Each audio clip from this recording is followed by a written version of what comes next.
Yeah, man. Welcome to the Yotas Yotas Yotas podcast, where we talk about everything Toyota. See what we can find out about this Japanese truck. Adventure stories. That's got the fucking COVID, so fuck. No.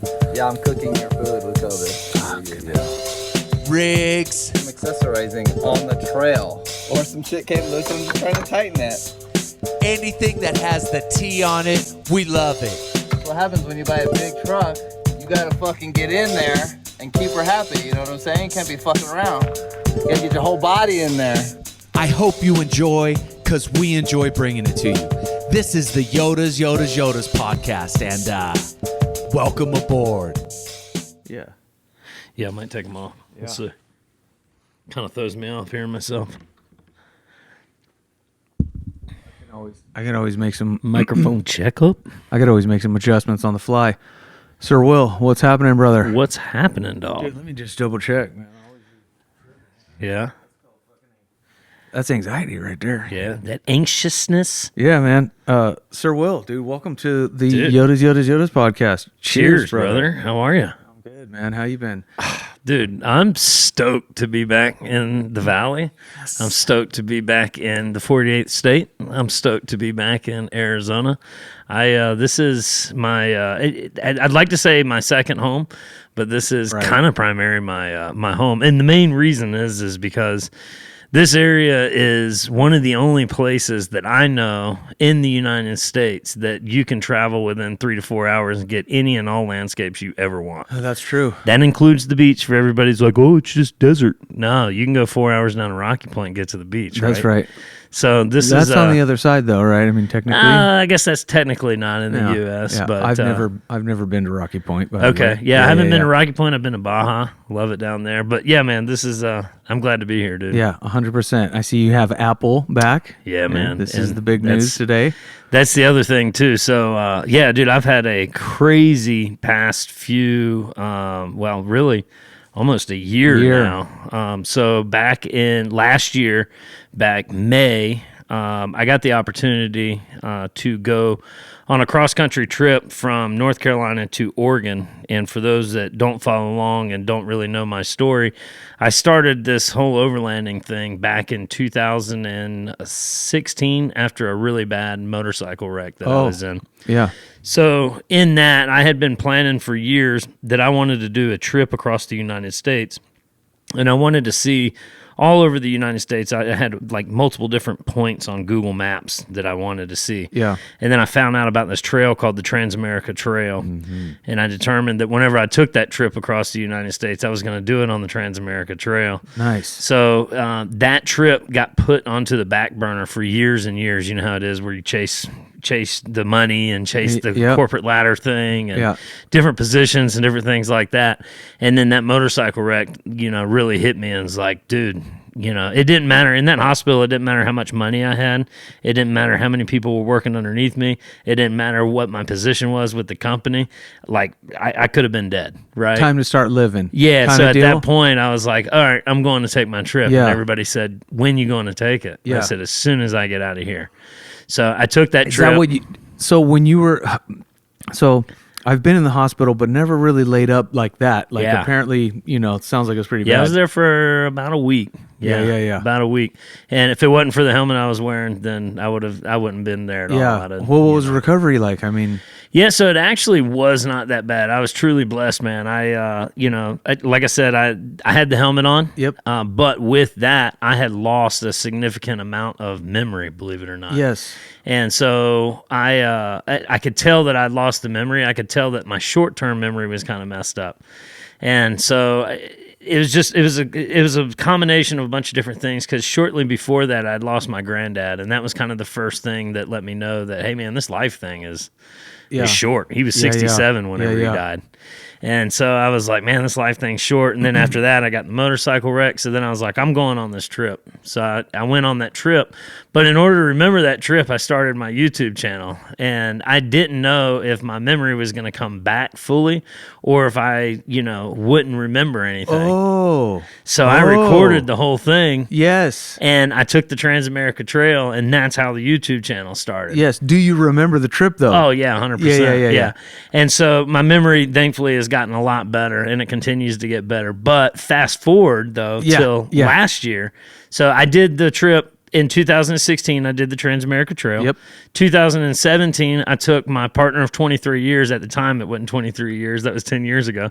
But, I took her on the same trip, Transamerica Trail, again. So I did it twice.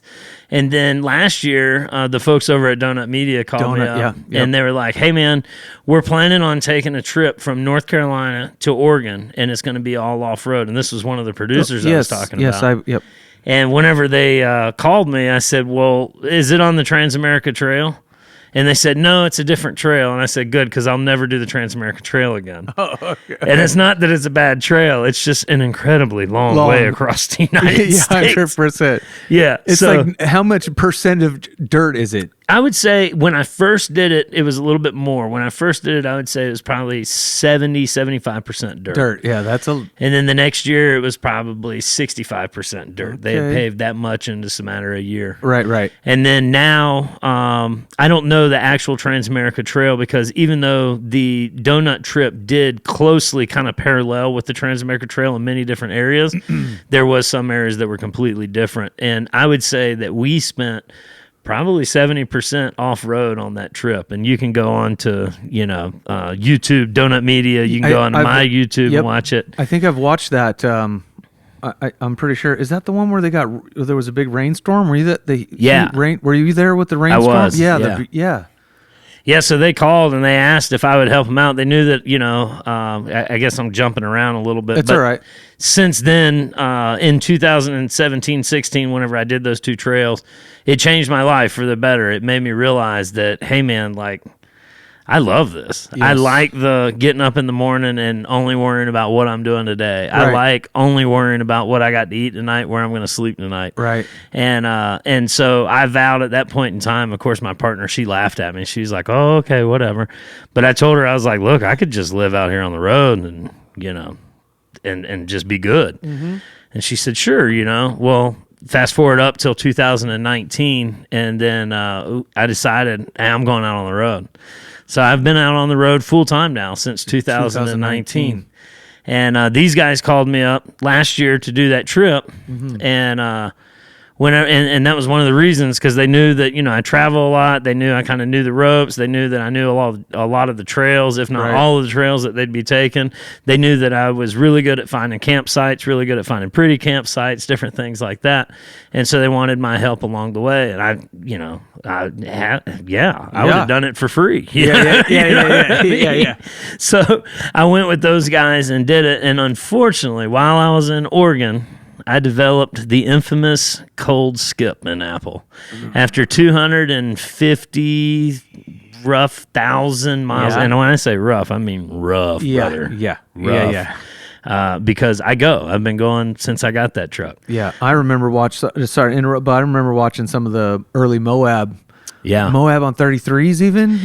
So within the first... I bought that truck in order to do that trip on the Transamerica Trail. Right. At the time, I had a Toyota Tundra Crew Max that had a Stage 5 Icon suspension with 35s. And truck. And I designed that thing. SDHQ, shout out to those guys. I called them up from Columbia, South Carolina, and I said, hey, I want a truck that'll do 90 miles an hour in the desert. Oh, yeah, yes. Yes. And so they were like, all right, and they sent me all the shit to do it, and so I put it on the truck, and there's no deserts in Columbia, South Carolina. Yeah. And a Tundra gets about 12 to 13 miles to the gallon in its stock form. So then once you put 35s in the Stage, dude, it was rough.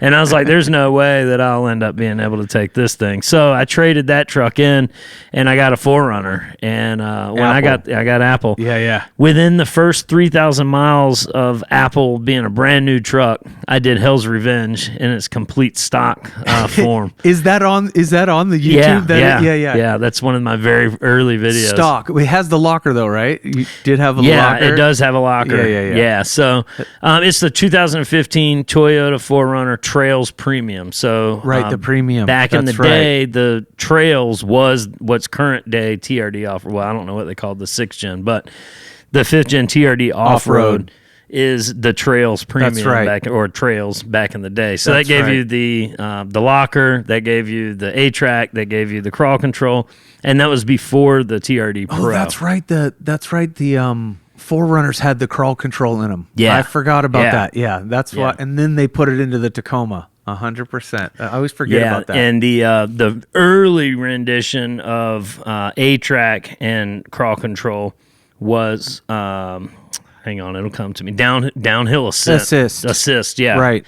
And that was the very early edition of what would later 100%. become crawl control. 250,000, 250. Yeah, so after 250,000 of quite possibly, and I challenge anybody out there that wants to say otherwise, quite possibly the roughest abuse that's ever been put on a 5th-gen Forerunner chassis. Yeah. All around. Yeah. The only thing that I've ever done right with that truck was change the oil, but I'm learning that I might have been wrong on that because I only changed it every 10,000 miles. Oh, yeah. And that was from day one. And for the first, on up until 2020, I used K&N air filters, which, pro tip, if you're off-road at all, ditch your K&N air filter. Really? Yes. So Absolutely. I have a story, dude, that I believe it saved me. Okay. Because we were up north. We were doing Schneebly Hill Road we went up from Sedona and we were cutting across the top there, and it was rainy and muddy. And after I cut up the front end of the truck, I don't have the plastic liners. So this is my fault, but that little air intake is flipped upside down, and mud, those 35-inch tires were just throwing mud. Yeah. And so I remember after we got out of there and I got on the highway, my check engine light was on the whole way home, and I talked to Ben, and I was like, Ben, and he goes, you know what, dude, check your air filter, bro. You know, it sounds like an air thing.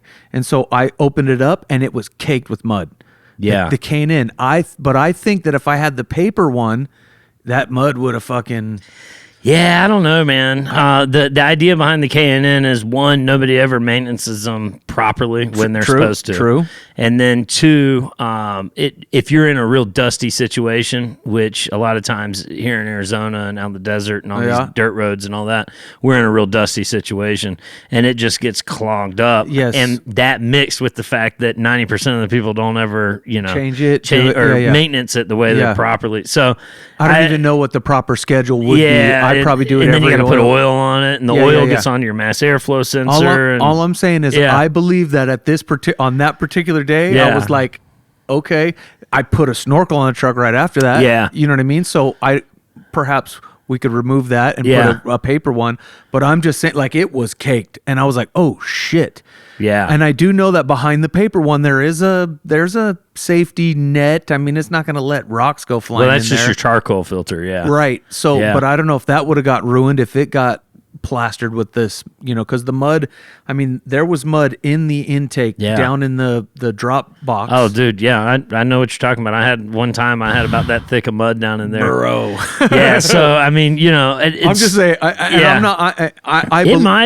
I don't know. I think a paper one would have clogged it up too. Either one of them are going to be clogged up. 100%. I just thought to myself, man, I think that K&N sort of saved my butt there. But the good news is with the K&N, you can just spray it down and continue. Whereas with the paper, you have to get a new paper and one. So I did my maintenance, obviously, that day. Yeah, that's funny. I've had it in there for a while, and what you say makes total sense because we live in it's dusty as hell out here. And I mean, it would do its job too well. Almost, right? It's going to collect all that dust. So I should go check it out because when I put that snorkel on, and it's probably been it's been an oil change for sure. So I put the snorkel on. I fought for years. I fought against the snorkel. I do not like the way snorkels look. I'm sorry. I don't like it. I'm on the fence too. And I tried every which way possible to avoid the snorkel. But like to your point, the design inherently with bigger tires, you get rid of the inner fender liner. And now when the inner fender liner is gone, you got the air intake is completely exposed. Yes. So I'd got the snorkel. When I took that trip, though, with Donut, I was on the back end of 2 other rigs. Yes. And catching all that. I got nothing but dust for a straight 5,000 miles. 100%. And once I got into Oregon, I developed that cold skip. And, so what is the cold skip? So basically, as soon as I started up, it would just skip. Check engine light comes on. yeah. Like, actually, it flashes when there's a real problem. You know? Yeah. So it starts flashing at me. I've got an OBD reader that I use constantly anyway, and with OBD Fusion app. And with that, I was able to see that there was a cylinder, I think it was cylinder 6 misfire or cylinder 1 misfire, one of the two. And with that, I decided that I broke off the trail with those guys. It was an hour and a half to get to any auto parts store. Ugh. I went down there. The very first thing I did was I changed favorite. out the spark plug and I changed out the coil. On that, yeah. And then I came back met up with those guys again. And then the next day at camp, sure enough, fired it up. And it was still cylinder 1 or cylinder 6 misfire. So after the trail, it was, like I said, 5,000 miles. After the trail, they went on down for where they needed to go. I'm stuck up in Oregon, and I'm like, shit, man, what am I going to do? Yeah. I found a guy that luckily he followed me on YouTube, and he was like, hey, man, I'm in Oregon. Come by and we'll take a look at, because I put a thing out on Instagram, and I was like, hey, if anybody's in Oregon, what I want to do is I want to take the injectors off and rule out that it's a leaky injector. So, throughout from Oregon to Colorado, all the way back down to Arizona. You were. I remember following along. Yeah. And I was just trying every possible thing except for a compression test. Oh, right. And just because I didn't have the access to get to a compression test, Right. and really, I didn't need a compression test as much as I needed a leak down test.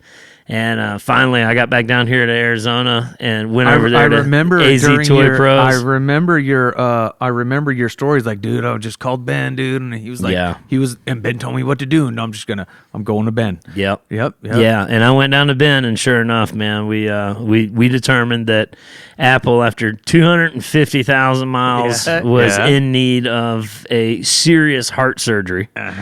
And with that, it basically what it boils down to, I either had a bent, broke, or burned valve. And a burned valve sounds extremely plausible if you factor in 250,000 miles of. Yep. I would say that truck is probably seen out of that 250,000 miles. It's strong and not over exaggerating whenever I say that it's probably seen about 50,000 or 50% of that has been off road. And like I said, I've traveled from the U.S. or from North Carolina all the way over to Oregon. I've done that trail 3 times, mostly off road. Mm-hmm. I've traveled all the way down Baja, Mexico, and around Baja, Mexico. Most of that was off road. I traveled from Mexico all the way up to Canada on all the BDRs along the way, so that was all off road. So it's done a lot of miles off road. So to think that a burned valve, the way that could possibly happen is dirt bypasses the air filter, gets inside of the valve body, gets onto the valve, and then burns in there. The sand and the dirt burns onto the valve, and now it causes it to not close all the way, which then causes that skip. And whenever it warms up, sometimes it'll close up because of expansion and different things like that. Well, by the time I got back down here to Arizona, and I got to give it to Apple, man, she never has not once left me stranded on the side of the road. Right. Even with a busted engine, know. So I drove from Oregon. I stopped in Colorado to a Land Cruiser event. My buddy, Cruisers on the Rocks. I hung out there, did some trails with those guys. And then I went and saw a couple other people in Colorado. And then I came down to Arizona where, and so the whole time, this thing probably went another 2,000, 3,000 miles on a burnt valve. And so then we found out. So if I remember correctly, you were kind of like, "Well, hope she goes again." Well, we're on the road again. It was one of those deals, man. If, what's the worst that can happen? The engine blows. You knew where it blown. It's like she knew where she needed to be. She knows where she needs to be. So she got me down here. We figured that out. And the way that you fix that is, you go into the engine, you take the heads completely off, you send them over to a machine shop, you get them reworked. That's about $1,700. No, I'm good. Okay. $1,600 or $1,700 even with the homie hookup. Not to mention, I don't expect men to do this for free. That's a lot of labor, man. Well, for the same amount of labor, you can just go get a motor that hasn't seen 50% of its life off road. Right. The chances are is some, random soccer mom had a 4Runner that, totaled it or whatever, and it's sitting off in a junkyard. Right. And I found just that. I found a 50,000 mile motor off of a 4Runner. And went back to the East Coast, determined that. So you left it. You had left her here. I had to, man. It's my house. Yeah, exactly. And it was hot down here. You know what I mean? It's starting to heat up. Yeah. So I went down. I went back over to the East Coast and went and stayed with my partner. Stays over there full time. She comes and visits me about every 2 months or so, depending on where I'm at. So I went and stayed with her. Of course, she was happy, and I had to get a job. I hadn't had an actual, quote unquote job. Right. I hadn't had one of those since 2016, 2017. 5, 6, 7. Yeah. So 5 years. Yeah. Plus. Yeah, dude. So Totally. I've been, just kind of floating like a leaf, and I make money throughout various different ways, but never, not waking up in the morning and going and working for somebody else. Totally. Was it like riding a bike, as it were? Did the muscle memory kick in? Did you kind of? Yeah, I imagine it's. Or tell me. I'm just wondering if it was like muscle memory. Yeah, to a degree. So, to give you even more backstory, prior to this happened, I've been in sales, some form of sales, my entire life. And my last job prior to getting out on the road was I was actually in the car business, working with Toyota dealerships, and I educated them on how to sell cars online. And then I was a sales manager where I taught sales processes. And so, long story short, man, is getting back. I knew that I was going to have to go. One, you make money in sales, and I knew I needed money. I knew I needed money in order to get Apple, right. And then two, that's about the only thing I'm good at, man. I'm good at running my mouth, and I'm good at selling shit. Yeah. So I was like, well, I'll go work in sales. And the idea was, one of the things that I've always said is if I ever do grow up, so to speak, is whenever I get older, I wanted to own and operate home service businesses. And, the last, prior to, going out on the road full time, I went on the road for about 6 months to 7 months every year. And then I would go work and do the sales thing. Yeah. And one of the things I did in that was, home sales. So I worked for HVAC, I worked for solar, I worked for a roofing company. And I knew that I eventually wanted to buy a home service business of some sort. And then I wanted to tie it up with good processes and either one, sell the business, or two, run the business out on the road and still continue doing my thing. So the opportunity arose that there's a nationwide company that was hiring, and it's a franchise thing. And the lady that owns the franchise actually, was talking about, hey, I'm going to be retiring soon. The opportunity to buy this will be in the future. And so I went to work with her. And again, my whole life I've been blessed to have access to matches in the darkness, right? Oh. And this is another one of those stories where it's like just right place, right time, every single time. Never too early, never too late, never too soon, never too late, Blessed. Just, and that's how it was, man. This thing just kind of slipped and fell and then landed, and then she's an awesome person, man. She's fantastic, one of the best business owners I've ever worked with. And, and so the idea was, well, maybe if I can, prove myself here, then they'll allow me to continue to do what I want to do, maybe be hesitant of it at first, but continue to allow me to do the traveling and everything that I want to do. Because no matter what, I've still got ties to South Carolina. My family's there. My partner's there. Right. I got nieces there. You'll always be back. I've got to go back there at least 2 times a year. 100%. Yeah. So I was like, if I own, and I want to own business anyway. Yeah. And so why not have it in Columbia, South Carolina, where 100%. I know the market, I know all that good stuff. So that's what I'm doing now is, I'm still on the road full time, still doing the stuff that I've been doing for the past, 5-6 years or whatever it is. And now I've got the added responsibility of working that for a long-term type situation. So, yeah, man. It's been a wild ride, but I say all that to say I'm finally done waking up at 6 o'clock, 7 o'clock in the morning and going and doing the hustle stuff. And it's been, to your point, it was like riding a bike just because I know the processes. I know it needs to be done. I know it needs to, I know how to even though, you know, I'm kind of the party guy and everybody's just like, you know, that guy's got zero responsibilities. At one time I had a lot of responsibilities. Plenty of them. I just gave it all up so I didn't have to worry about it anymore. Yeah. And so now I'm just finally getting into that track where, okay, a balance. I might be able to find a balance of this 100%. thing. Yeah. Hell yeah. Yeah. That to me was, I'm me trying to be a business owner myself, you know, or at least run a service, Yeah. right? Run a service. It's a fucking home service. Yeah. You know, but like you said, I don't know, when you walk through the door, you're like, hey, how you been, busy? Yeah. Well, what's busy? You know what I mean? That's true. I mean, what's busy? I mean, am I working 40 hours a week? No, not like that. You know what I'm saying? But,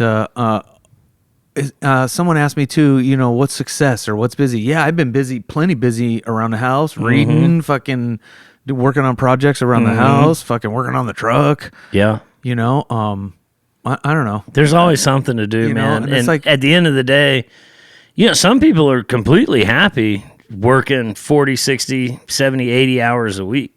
And they're happy and they consider that to be busy. So I could pull it off. Yeah. You know what I mean? If I have, I personally like some sort of autonomous job. Yeah. Right. And so pest control was a really good, I mean, shit, the money was decent, right? The job itself, let's be honest, is fairly simple and easy. It's pretty straightforward, right? I'm a smart guy. I can fucking figure out where the bugs or pests are coming in and how to, you know what I mean? It's pretty simple. Yeah. You know, and most of the time, let's be honest, it's Yeah. a fucking spray and go. You know what I mean? Yeah. Like, you know, sometimes you got to go inside and Right. fix an issue, do some snake work, you know. So it was simple, right? And the other part about it that I liked was there was autonomy. You know what I mean? I was out in the vehicle. You get to take the vehicle home. Which this is the reason that I said no matter what, it'll be some sort of a home service position or something like that. Totally. And the only other thing that I would do is if I could get into the world of which I've kind of been in for, you know, since 2016 now, I guess 10 years, the world of overlanding, camping, different things like that. But I've learned over the past year, so I have somewhat made a living in that industry for the past 10 years now, since 2016, by way of doing YouTube, by way of doing Instagram, by way of just kind of sharing my travels and then working with different companies along the way that align with me, that align with the things that I do, the things that I use. And last year, I kind of, it wasn't really an epiphany, and I'm not dead set on it yet, but I kind of came to the conclusion, like, you know, I've been doing this for 10 years. I've been going, and then I've been trying to, you know, somehow or another position myself to where I can make money off of what I really love doing. And in doing that, I found that I no longer like that side of it, right? Right. And now I find that, you know, I ultimately, at the end of the day, I just want to do my own thing. Yeah. And my own thing today is gonna probably be different than what my own thing is tomorrow, and gonna probably be different than what my own thing was a couple years ago, right? Yeah. And at the end of the day, if I wake up and I say, you know what, I don't want to go to the expo and deal with, you know, a bunch of overlanding companies that, you know, dress up like zookeepers and run around with, you know, different things on their trucks bolted on that never go anywhere or whatever. Maybe, you know, maybe I decide that, you know, I want to just go hang out with the dirtbag rock crawlers. 100%. And then maybe I want to go over here and hang out with what people would be considering the weirdos that just travel around in school buses and have raves in the middle of the desert. Right? So it's like, I just want to have fun and do my own thing and meet new people and just and live, man. Free. Yeah, Like and a just live free. And so I came to the determination that, you know, perhaps if I just separated it and made my living doing something else, that I don't necessarily have to be, you know, in love with it, but I have to be in love with the process, and I have to be passionate about the process. But it can be completely different than what my hobby is, completely different than what, you know, what I do for fun and what I do to relax and what I do to, you know, to have a good time. So that's kind of that's where I'm at now, trying to figure out, you know, and throughout this situation with Apple, it's led me down that road to be able to kind of step back and take a look at, I've been forced to, right? Like, so now I've been able to do that. But, you know, now since, what's today? Today's Monday, right? Yes, sir. Yeah. So yesterday, I flew from Knoxville, Tennessee, and I got in, and I time traveled a little bit. Yep. And so last night was my first full night back in Apple. And I was wondering if you were going to pull up in the penthouse. I was like, Yeah, hey, is it nah. going to be the penthouse? Yeah. I was just what, Yeah, so the penthouse, that's a whole nother nother deal. Yeah, totally. So for those that don't know, what he's Penthouse. referring to is, so in 2020, when I went full time on the road, well, I guess it was late 2019, 2020. When I went full time on the road, my partner decided she was going to go on the Go road with you, me. Yeah. And so what we did was we sold everything and we bought a 21-foot travel trailer.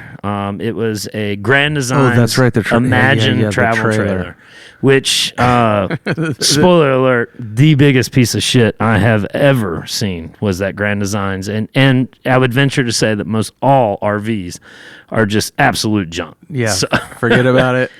it ended up burning down, not with That's us right. in it, not with any of our all my belongings, none of her What did you belongings say? in It was there. the greatest, worst thing that ever It happened? was the best worst thing that's ever happened to me. Period. But at any rate, so she decided that she wanted to go full time on the road with me whenever I dipped out, and we traveled for about a year. And then she decided that, you know what, I don't really like this full time travel Right, thing. I said, right. well, cool. Well, I'll holler at you. I'm gonna. I know that you didn't sign up to be with a guy that wants to live in his truck, but that's exactly what I want to do. And so I continued on. She stayed over on the East Coast. We've been doing our thing, and and it's worked out really well. We've been together for 23 years. Yeah. It's not like a brand new relationship. It wasn't a brand new relationship whenever I started Right. this deal and when we got into this lifestyle. So we've made it work. Of course, there's some sacrifices and different things, but that's a whole nother deal. I'm not on a Dr. Phil show. At any rate, Can you do a Dr. Phil, though? Do you do a Dr. Phil? what do you mean, like an impersonation? Yeah. It's all good. Hang Yeah, on. I don't know. No, probably not. All right. So then after she decided she didn't want to be on the road anymore, parked that. I'm out in Apple. One day she calls me up. I was actually in Phoenix. She said, I got bad news for you. And I said, what's that? She said, the camper's on fire. So it was staying on my family's land across the street from my grandma. She said my grandma just called her up, said that the camper's on fire. I said, oh, damn. I said, wait 15 minutes and then call the fire department. She said, your grandma's already called them. I said, shit. Luckily, the thing is built out of, matches and some glue. Yeah. And the thing just burned up. And, Right, yeah. and come to find out, what caused it to burn up was the slide controller that operates the slide that was in the living room of that thing. It was underneath the kitchen sink, the bathroom sink. And it either, one, was wired improperly from the factory, 100% plausible based on the other things that were wired improperly from the Right. factory, or two, it had rodent damage that caused it to short out, which is also possible. Right. But we drove that thing all across the United States, all over the place for a full year. We lived in it, and until she decided she didn't want to. That thing burnt down. She had been, sitting over in South Carolina, coming to visit me here and there. And then about, I'd say 3 years ago, something like that, she was like, I think I want to get another rig that I can come out and spend extended Right. periods of time with you, because we've been doing the Airbnb thing. She flies into Phoenix, she flies right. into Colorado, she flies into Vegas, she flies in all these Stays different out of- places. yeah. And then we spend, $1,000, $2,000 on a 2-week stay or a 1-week stay in an Airbnb. Yeah. And she doesn't really get to see, the what I'm seeing, Yeah. So she was like, I kind of want something that we can go out together for a month or two at a time. So we played with the idea of vans. There's really no good, solid mechanical reliability, durability options out there for vans. And you're still limited seriously in what you can and can't do with them, particularly going off-road and Off-road. stuff. So we kind of nixed that idea. Also, we talked about box trucks, because box trucks are they're practical for if you want to spend long periods of time off road and build it out yourself. But again, you still can't you can't necessarily take a box truck up Schnebley Hill Road and camp out up there, and you can't go to the the edge of the Grand Canyon with that box truck. I'll fucking get her up there, dude. I mean, but- we'll get her up there, but shit's gonna be broke. You know what? We'll go down. Let's go Yeah, down. We'll go yeah. down. We'll- So we decided that the best thing would be one of these campers that you stick stick in the back of a truck. Yeah. And I'm a Toyota guy, and until Toyota proves me that I can't rely on them anymore, which they never have, then it's got to be a Tundra, right? And so for my fourth Tundra, I got a 2007 single cab, 6.5 foot bed, 4-wheel drive, 5.7 liter V8 Tundra. Fucking single cab. Yeah, the unicorn. Fucking A. And that thing is an absolute race car, dude. Fucking It is an A. absolute race car until you put a 1,000-pound camper in the back. Well. So I got one of these pop-up And you camper put some bigger- situations. some tires, some couple, 35s. Yeah. On Rock Warriors. Yeah. And I put one of these pop-up It's campers in the back. It's 1,000 pounds. Roughly, the one we got was completely empty. So yeah, it's probably 700-800 pounds. Yeah. And so yeah, now she's gonna come out in that, and that is the penthouse. So you got Big Red and the penthouse. And that's and that. So we're looking forward to that. I last week Fucking penthouse. I had 6 months. Does it pop? It pops. Yeah, it pops straight up. You could stand up inside of it. Yeah, it's and nice. then the bed goes up. Yes, like a lot. Yeah. So before I built it out, I took it, in February I came out to check on Apple. Yes. Make sure that everything's good to go for that way I could return now, in what is affectionately known by Ben as Sir Will season. Because my deal is I'm like the snowbirds that come down into the valley, you know what I mean? And when it's shitty everywhere else, I'm down here or I'm down in Baja. And that's it. Because I follow the temperature, brother. That's right. I'm normally in flamingo pants and sandals. Right. What is your go-to?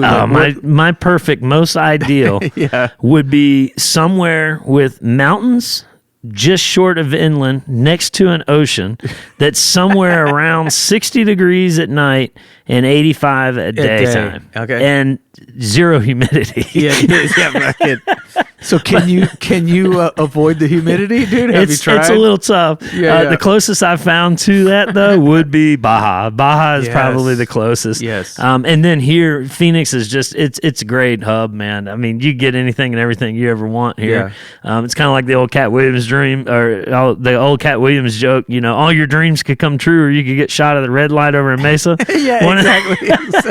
Exactly. But no, I love Phoenix, man, and the people here are great. The people in Arizona are great, and this has just become my 100% my home, 100%. For the most part. So I came out here in February. I took the penthouse out here on a cross country trip, like a little shakedown from run. South Carolina, and it's completely stock form. I proceeded to take it straight over to our homie Ben over at AZ Toy Pros and State 48 Overland with Eric, and I got a 2.5-inch Fox front coilover, and then a 2.5 with Resis on the rear. I put a Firestone airbag system on the back to support that 1,000 pounds. Dude, that's damn near 90 mile per hour. I got some Total Chaos upper control arms, and without the camper, it'll do probably about 90 in the desert. 100%. But what I will say, in comparison to, like I said, this is my fourth Tundra. I had one with just a spacer lift. I had that one with that Stage 5 Icon lift, and then I had a TRD Pro that we pulled the camper with, and then now I got this one. Right, you pulled the camper, With all of those, this one does not handle that great off road because of the shorter wheelbase. So it's a little tricky, but with that camper on there, I took it out from here. After I left here, I went, or I guess it was January, not February. I took it from here and went out to King of the Hammers, and there's a shot of me going through the lake bed with the camper hauling ass, man, and that thing felt so good, bro. Better with the camper on her. It felt so good. Yes, sir. Yeah, and so bags. All that, and the bags. Yes. And the bags are set at for that, it was set at like 30 pounds, I think, or something like that, which this thing is legit. So we've had that, and then the goal was to build it out before I came out here, so that way she could meet up with me somewhere in July. And of course, my ADHD waited until not the very last week, but the very last 2 days that I was in South Carolina to get it built out. So I got it built out. I stopped. I was done with its current rendition, which is basically a couch, a bed, another couch. We can both sleep in there with the top popped down. We already had the bed up top with the top popped up, but I want it to be to where, you follow along. So, one of my favorite pastimes is to go to a little shithole bar, play some pool, get some free beer from the locals in a pool game, and then just get to where I can't drive home and just pass out in the parking lot. And I always tell everybody's like, man, you driving us? No, I'm sleeping right there in the parking lot. Every single one of my vehicles has sleeping quarters in it. Yeah. So I've got the Penthouse, I got Apple, and then Christy's also got a 4Gen 4Runner that's got the same setup that I've got. So we're covered on sleeping, but I wanted it to be able to not just sleep at the bar, but just anywhere. Inevitably, whenever if we're going from one side of the country to the other, you're going to sleep in a Cracker Barrel or Bass Pro Shop or a Walmart. Yeah. And I wanted it to be where we can pop in there, take a nap, go to sleep, do whatever we need to do without popping up the top if we had to. So that's kind of it's kind of the idea behind it. Then we needed some storage, some cabinets, different things, or, shelves or whatever. So Saturday at 5 p.m., I got that done. Yeah. Saturday at 5 p.m., got that done. At 5:30, we left to go to Knoxville, Tennessee. It was a 4-hour drive. Got to Knoxville, got into our Airbnb roughly around 10 p.m. Woke up at 4:45 in the morning. Went to the airport. I caught a plane at 7 a.m. Flew out here, time traveled. Got here at 9 a.m. Time traveled. Yeah. Got here at 9 a.m. and then went to Gus's, world famous fried chicken. Shout out to Gus's. That's my favorite fried chicken of all time. That? So it's in Phoenix, over in Mesa. They got them all over the country. Gus's, but they've got them over in Mesa. Fantastic fried chicken, and you're hearing that from a Southern waffle boy. There? You get a waffle there too? Or? No, just wonder. You can go to Kiki's or something like that, or not Kiki's. It's it starts with an L. Lulu's Chicken and Waffles or something. It's no good and it's overpriced here. Kiki's over in Columbia, South Carolina is good, and then there's the famous spot over in Atlanta. But so the fried chicken, got that, picked it up, went to the gym, and then immediately hopped onto the 101 and almost fell asleep. Yes, sir. Because I was just dead tired. Now? That was yesterday, Sunday. Oh, okay. So I decided... Yeah, Sunday. Oh, fuck yeah. Yes, I decided... Saturday to Sunday. Holy to pop shit. into there's a really nice Hilton over off of Scottsdale Drive or Tatum. Okay. You went for the... So I popped over to the Hilton, and I didn't stay at the Hilton. Okay. But I stayed at the Hilton's parking garage. Nice breeze through there. Caught me about an hour and a half nap, and then I headed over in here. Apple. In Apple. Apple. We're back in your home. back in Apple. Back home. And dude. So it immediately, as soon as I got in there, it was a great nap. Fuck yeah. Great nap. As soon as I got in there, it was just like, we're doing this. Old times. Here we go. Because for the past, 6-7 months, I've been at the in house. a house, sticks and bricks, So I hop in, go on the couch with the AC running, and shit's nice. It was 95 degrees yesterday, brother. Yeah. It was 95 degrees. Fucking That's A. hence the parking garage. I wasn't going to park out in the middle of the sun, Yes, sir. Yeah, so I parked in the parking garage, Yes, got sir. a little shade. That's smart. Yeah, everybody always asks. They're like, "Dude, it's hot as shit in Phoenix." I'm like, "Yeah, but if you find some shade, it's really nothing. It's dry, Yeah. And everybody says, "Oh, it's dry." It actually does make a difference. It's especially we got a nice little breeze, dude. We got a nice little breeze in the morning, 70 degrees in the morning. By breeze, folks, he means it's Arizona. Breeze is 20 mile an hour fucking wind. It's windy. That's windy. breeze. Yeah, it's windy. It's windy. Well, I dropped. They throw up wind warnings on the East Coast for 20 miles. I was like 72. All right, shorts, we're fine. You know what I mean? Like shorts and Crocs, dude, we fine. And so we get out of the car while the kid's running around in the morning, and it's windy, dude. And I'm like, son of a bitch, that's got a little, my nips are hot. Like, whoa, it's going right up the jorts, dude. Yeah, Holy cow. Phoenix is the only place I've ever seen people run around in hoodies and beanies while it's 60 and 70 degrees. And after 2 years of part-timing in Phoenix, I now in Phoenix at 60 degrees will be in a hoodie, brother. Bundle up. Yeah, 100%. Yeah. So I spent some time in Chicago area in boot camp, Navy boot camp in Great Lakes. And I was there from September through December. So I spent Christmas we went to Chicago in the fucking hotel, and it's fucking cold. Okay, and it's 30 below with the wind chill, right? But when I got back to the foothills of Mount Baldy in California, it was like 55, 60 degrees, and I was in shorts and a tank top, and these motherfuckers are out there bundled shivering. up. Yep. Yeah. And I was like, this is not cold. Yeah, bro. I don't do. But only I don't do that cold. once. Yeah. But I did notice that it was the opposite. You know what I mean? I was like, holy shit, 60 degrees is actually pretty warm. I try to remind myself that now. Yeah. You know, It's crazy how our bodies adapt, too. Isn't that wild? Yeah. Our bodies will adapt quickly. That's wild. But, man, I'm so stoked to be back. I'm yeah, just, dude. it's, yeah. And getting back in Apple, it was like, all right, you know, everybody was like, man, it's going to be a big change for you. You've been sleeping in the house and this, that, and the other. And you've been, you know, with Christy and this, that, and the other. But you've been dreaming about Apple, right? Like, I mean, it's the freedom that you have, man. The freedom of like, but it almost gets to a point where there's a time like today, for example. So today I've been busy. During that trip with Donut, we were just running and gunning, and there was no time to put shit back where it goes. There was no time to clean up. There was no time to. It was just go.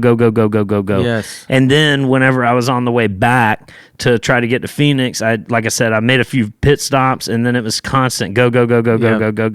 Just throw shit in, go. And so when I got back, of course I didn't leave myself any gas because you know gas was only $3 a gallon when I left. So, fuck. But that's a whole nother story. Yeah. That's so bad. at any rate, I come back, I'm emptying gas, and shit is everywhere, and I've got probably enough dust to cause an EPA, you know, inspection on the inside of that thing. Because this fucking thing, dude, Yeah. I mean, it is so dusty. As a matter of fact, that's why you cleaned it. you guys really can't see, but I'm wearing my black shirt, and on my black shirt, it's just got this like light dusty tone to it, and the reason is because it's just dusty in Apple, man. Yep. The little side vents turn got the air conditioning on and it puffs. yeah. We did away with cabin air filters a long time ago. Yeah. Just because they clog up so quick. Oh, dude, and it runs way And better it- anyway. yeah, and it Out runs here- better. Out here Yeah. when it's 110, Yeah. I need flow. Oh yeah, In a and I got Toyota, black in a leather fucking interior, Tacoma. man. Does So the 4Runner has vents in the back though, right? it's got those two right there by the center console or in the In center the back, console. yeah, but that makes a difference. well, my build out's got them kind of blocked off, Okay. so it's kind of tough. But nonetheless, I've got the little side vents in the back quarter panels of the 4Runner. So they got those little side vents, and they got those little like flappy things Yes. that come from the factory. yes. Well, from wheeling, I've dented both of those sides, and the little flappy things fell out years ago. yes. So what that does is if I'm riding down a really dusty road, it just comes creates a in. vacuum, and it just sucks all that dust in. Oh fuck. And yeah, so there's dust. If you take an air compressor and blow into the seat belt, the little slit where the seat belt comes through, Yes. dust comes out of every crack and crevice all around the inside. Yeah. This fucking thing is dusty, Yes, bro. yes. I'll never get all the Did you dust do out. that today? Did you blow it? Did you? So I did it whenever I was at Ben's not too long ago, back in January. Okay. I did it. I could use to do it again. And then today what I did was I took a wet rag and just wiped down a lot of the surfaces, and now it just looks like I went and smeared mud all over the fucking place. Yeah, totally. So if there's a detailer anywhere around Arizona that is just gung-ho and really wants one of those ASMR satisfying videos where they just, take a Yes. shit box and Yes. just turn it into a sparkling clean. This would be like putting sprinkles on a turd kind of, but I could hear it. it would be I could fucking hear it, amazing. yes. So if I could anybody's fucking hear out it. there and wants, a really good promo video, Apple is your canvas. Yes. I don't think we could really make the outside too good, but if you could clean up the But inside, the fucking right? The front, Oh the my cockpit. God. The cockpit would be. it would be incredible. The last time I cleaned it out, like I did today, or closest to what I did today, was in 2021. So that was 5 years ago. And I took everything out and put it out in the yard, and then I pressure washed it because the whole entire back. There's no carpet in the truck. Oh, right. The whole entire back is Even just even built the front, out. the whole. No truck- carpet. Yeah. Is it the vinyl? Vinyl? No, so I went through a water crossing Yes. in the Mojave Desert, and all the water went into the Did floorboard. you do the Mojave Road? I did. And you did yeah. that water crossing at the end, the Afton. the back way, backwards. So you started at the water yeah. crossing. Yeah, so it goes On 30 gradually on down 33s? on like 32s. Yeah. Okay. So Yeah. you got wet. It got wet. Yeah. And it stunk so fucking bad, fuck dude. yeah. God, it stunk. So I was like, you know what? No more carpet for me. Yes, sir. And so I threw the carpet out. It has no carpet now. And So it's just the whatever. it's just a metal floor. Yes. And then the back is all wood and now aluminum. And so I was like, I'll just pressure wash this fucking thing. So I Right. pressure washed the whole inside of it back in 21 and quickly realized that the airbag sensors underneath the seats are not supposed to get wet. Oh, bro. They don't like getting wet. Bro, I sliced mine. So the truck that's out there in the front, the service vehicle, that used to be that was the adventure rig. Okay. Two-wheel drive with the locker. Yeah. 4-inch spindle lift in the front, dude, and Okay. just fucking 35-inch tires and put my foot in the gas. Yeah. And a tent on the back. Like, I love the whole idea of, you know what I'm saying? Like, freedom, dude. Yeah, dude. Freedom. You Yeah. know? And just being able to just, the other thing that I've noticed too, when that I was reminded of by being back in the East Coast and kind of doing it the way that most people normally do it, is the opportunities that arise for me. I'll go down to Tucson, for example. Say I'll go down to Tucson, and a buddy might be like, hey, man, like, come over here and do X, Y, and Z. And I'm like, all right. And then I get there, and somebody's like, well, hey, man, come over here and do X, Y, and Z. Yeah. And it's like, all right. And so I just keep on just kind of, and next thing you know, I might fuck around and end up in New Mexico. Right. Right. Whereas being back, it showed me that there's a real hassle with having to go back to someplace. Yeah. And I say that it's a real hassle. For me, it is, because a lot of people are like, hey, man, I like a home base. I like being in a spot, this, that, and the other. For me, that was the biggest thing that I noticed whenever I was back on the East Coast is I was like, man. So I went out to the Appalachian Mountains where I kind of cut my teeth in overlanding off-road and camping and doing all that. And so I was like, all right. So I took a couple trips while I was out there. And it was just like the real drag for me was like, oh, okay. I got to go back. Well, I got to go back. And then the other thing is like I told you, like if I want to go down and say I've got some buddies that are hanging out in Florence, right? Yeah. I go down to Florence and hang out with those guys. Well, I could just sleep there. Yeah. I love that. Versus having to go back to someplace. I started with the rooftop tent too. That was my deal. I was like, when I saw one of those, I was like, I gotta have one of those because I could just fucking pop it anywhere I want. And then I went to the camper shell. But like you said, I have sleeping quarters in that truck. Yeah, man. I just roll out the fucking mattress and sleep in the back. Dude, here we go. It's the greatest tent out there. I took the kitchen out recently, but it's all right, dude. That doesn't mean I can't sleep. I can sleep anywhere in that truck. Find a fucking tree that the sun's going to hide, in the morning. Yeah. Pop the hatch and roll. Dude, I know exactly what you're talking about. The freedom is it's unprecedented. So you can't. And there's I have to come back here, but I know what. I know what you're there's talking no way about. that you can describe that to somebody that hasn't experienced. Even if somebody's taken, I like I told you, before I did the full time thing, I would do 6 months at a time. Yeah, I would just go and go for six and then come back. back. And I started with going for 1, then I went to going for 3, then I went for going for 4, and then now. Right, it built up time. Yeah. And I built up time, and even doing that, man, you learn so much, dude. Yeah, you learn so much, and there's so much out there, and there's so many different things that you figure out along the way, and like even building this for Christy, I built her enough that she can get out. And she can go comfortably for 2 months. Yeah.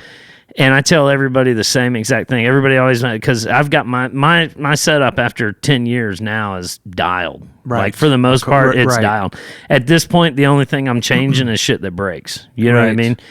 So repairs, But the reason that it's dialed is because I've done this for so long 100%. that it's just like, okay. But when I first did the Transamerica Trail, dude, I had a Plano box with some shit in it, and I had what I thought was an air mattress and what turned out to be a pool float. Yes. And that's all I took. Yes. And I went out on Transamerica Trail, and fun fact, I had never been before camping. I had never been camping before in my entire life. Really? Never. Oh, wow. And I had this wild and crazy idea to go fucking here I am. live in a I was truck. at the time that I was in the motorcycle wreck. My position at that time was I was a finance manager for Land Rover and Jaguar. So here I am walking around in $2,000 outfit. yeah. With about $1,000 watch on. You're doing all right. And they were like, so what are you gonna do again? You're doing all right with some money. Yeah. You're doing, yeah. they were like, "What are you gonna do again?" And I was like, "Man, I don't outta here. know. I'm I've just fucking got outta this here." overwhelming desire to just go sleep in my truck in the woods." Yep.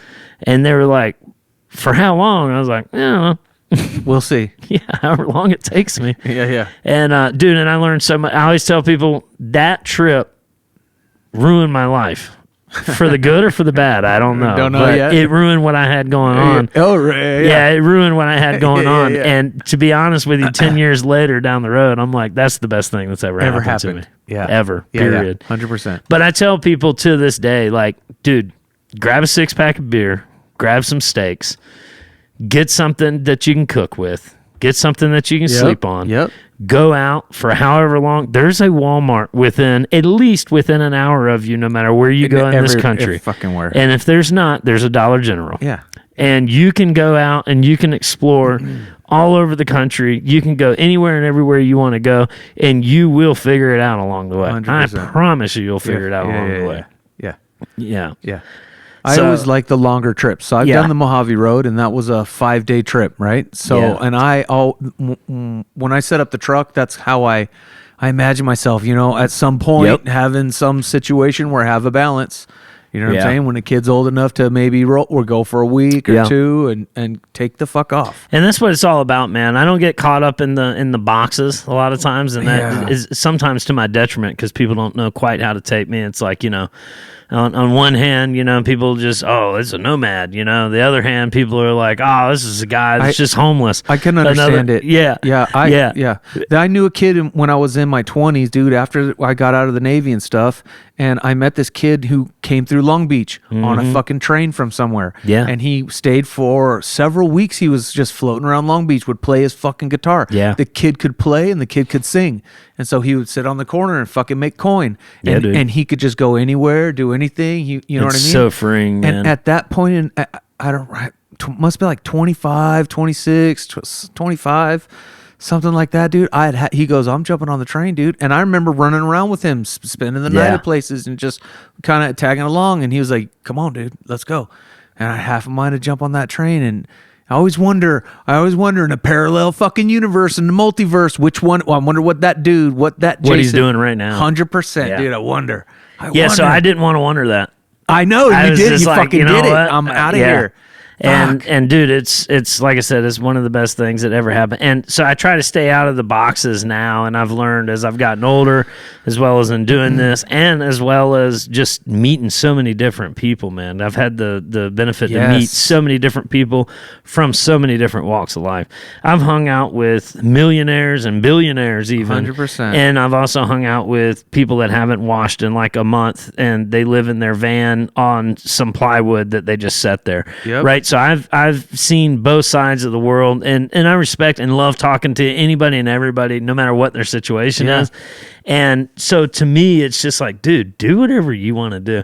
What I really enjoy about like I'm going to Expo next week up in Flagstaff, and what I really I'm having dreams of fucking 10 years I'll be, you know Where what I'm saying? at? Yes, Let's dude. do it, bro. Fucking A, dude. 10. So when I go you'll there, you'll still be doing it 10 from now. Oh, fuck and yeah. you'll know I'll be that doing this you'll- until I die, dude. 100%. Yeah. Yeah. But when I go there, one of my favorite things to do is, just the shit that people like. So for me, I've got very little room, dude. I have a pair of sandals, I've got one pair of boots, and I've got one pair of like tennis shoe In the type truck, things, yeah. right? In Yeah, the yeah, truck. yeah. That's all I can carry. Some Yeah. people, they like to carry 6 pairs of shoes. I've got about 6 of these plain black t-shirts. That's it. And that's all I wear. Yeah. I got about 2 pairs of jeans and about 4 or 5 different pairs of shorts. But you know what?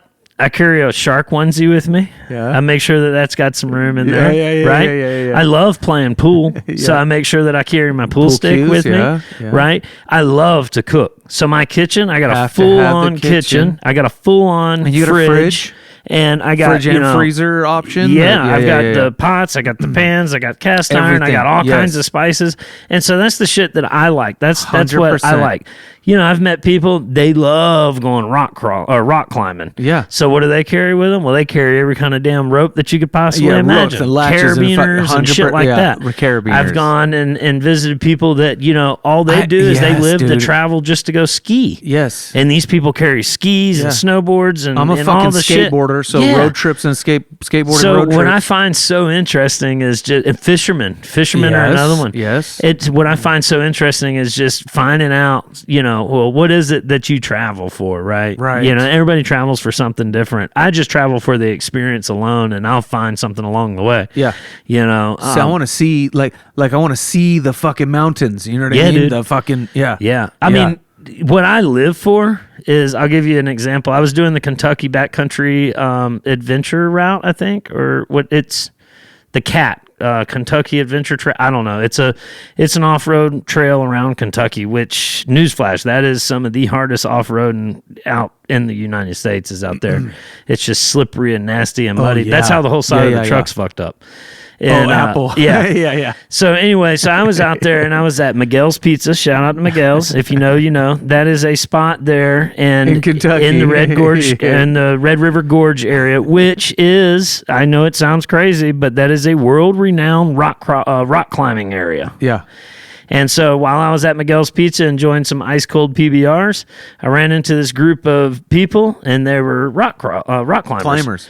And I was like, oh, shit, man, that's you keep really... wanting to say crawler. Yeah, I know, crawler. yeah. Well, I'm sitting here looking at this beautiful 24-scale rock crawler that you built. But anyway, so I ran into those guys, and I was like, dude, I love rock climbing. I've always wanted to do actual rock climbing. I've only done it on those little walls, Inside? Yeah. And so they were like, well, dude, we're going tomorrow. Like, come with us. And I was like, okay, yeah, I'll come with you. Yeah. So after about 3 or 4 more of those tall boy PBRs that were ice cold, they looked up at about 9:30, 9:45 at night, and they said, night climb? And I was like, well, fuck yeah, let's go on a night climb.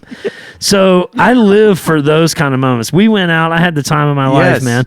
We parked. I thought that we were just going to pull up to this rock and climb up it, with all their shit. Come to find out, we pulled up to a spot. We had to hike 1.5 miles up. And I got my dog with me at the time. I was traveling with my dog. Before you even climb, you got to do the hike. 1.5 miles up. It's raining. We each brought like 2 beers that we're saving for once we get up there. Now they're hot. You know what I mean? By the time we get up there. And then, get up there. The GoPro died. The phone died. Everything died. I didn't get any video of it.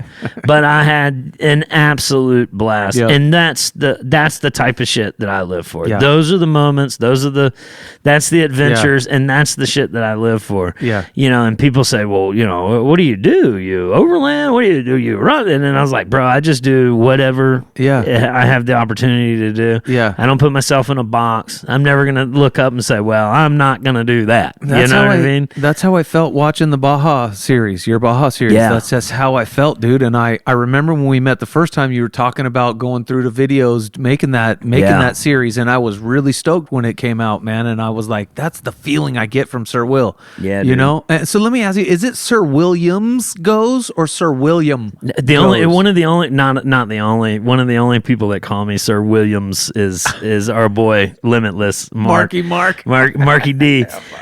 But no, it's actually Sir William, and the way that I got that name was my granddad called me Sir William growing up. Okay. And he called me Sir William, and it just kind of stuck. Yep. I raced cars. I raced legend cars whenever I was younger. I was Sir William whenever I raced legend cars. Right.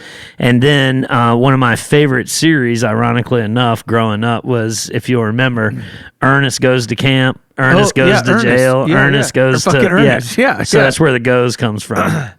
Ernest Goes. Yeah. Oh, hell yeah. Sir William goes. Yeah. Hell yeah. Fucking Ernest. He always went somewhere, didn't he? He was always somewhere, going dude. somewhere. And that was actually whenever I started the YouTube channel. That was going to be the start of the YouTube channel prior to going on and doing the Transamerica Trail and losing my memory and shit like that. Yeah. I was going to start a YouTube channel that was Sir William Goes, and I wanted to do videos of like going to the lodge, the cast iron facility, going here and seeing how this. Like, dude, I'm just one of those going places. I'm one of those people that, dude, I find everything interesting. Hey, have you seen the guy that owns the mine? Do you spend any time watching YouTube? Yeah, I do. The guy, he bought a mine in Northern California. No, but that sounds cool. It's fucking rad. It's called Ghost Town Living. I'll Okay. try to find a link. I'll remember it, but It's not the guy that over in Rhyolite near Death Valley, right? no, it is sort of Death Valley. It's up there in the north. No. Fuck. Death Valley's kind of. Cerro Gordo is the name of Okay. the mine. Cerro Gordo. Anyway, That sounds cool. Him and he put his whole life savings into it, and he bought this mine for like $1.9 million. Right on. And it's an old town, and so it's fucking badass. Yeah. yeah. He reminds me of you. That Yeah, just- so he I goes just, down into the mines every day, and he's exploring. Like, it's gnarly. That's cool, man. But you would go, like, I think I want to go there. You know what I mean? Oh, Like, yeah, I want to 100%. put myself in a place, like I said, 10 years where, oh shit, Cerro Gordo, I'm going this weekend. You know what I mean? Bro, if I had I'm the going this opportunity, weekend. if somebody came up to me tomorrow and was like, "Hey, man, you want to go to the Yes, jelly you- bean factory right now? I'd be Let's like, go, "Fuck fucking yeah, A. yeah, I'd love to see how jelly 100%. bean. What's your favorite jelly bean? I don't eat jelly beans, but I'd love to see how they were made.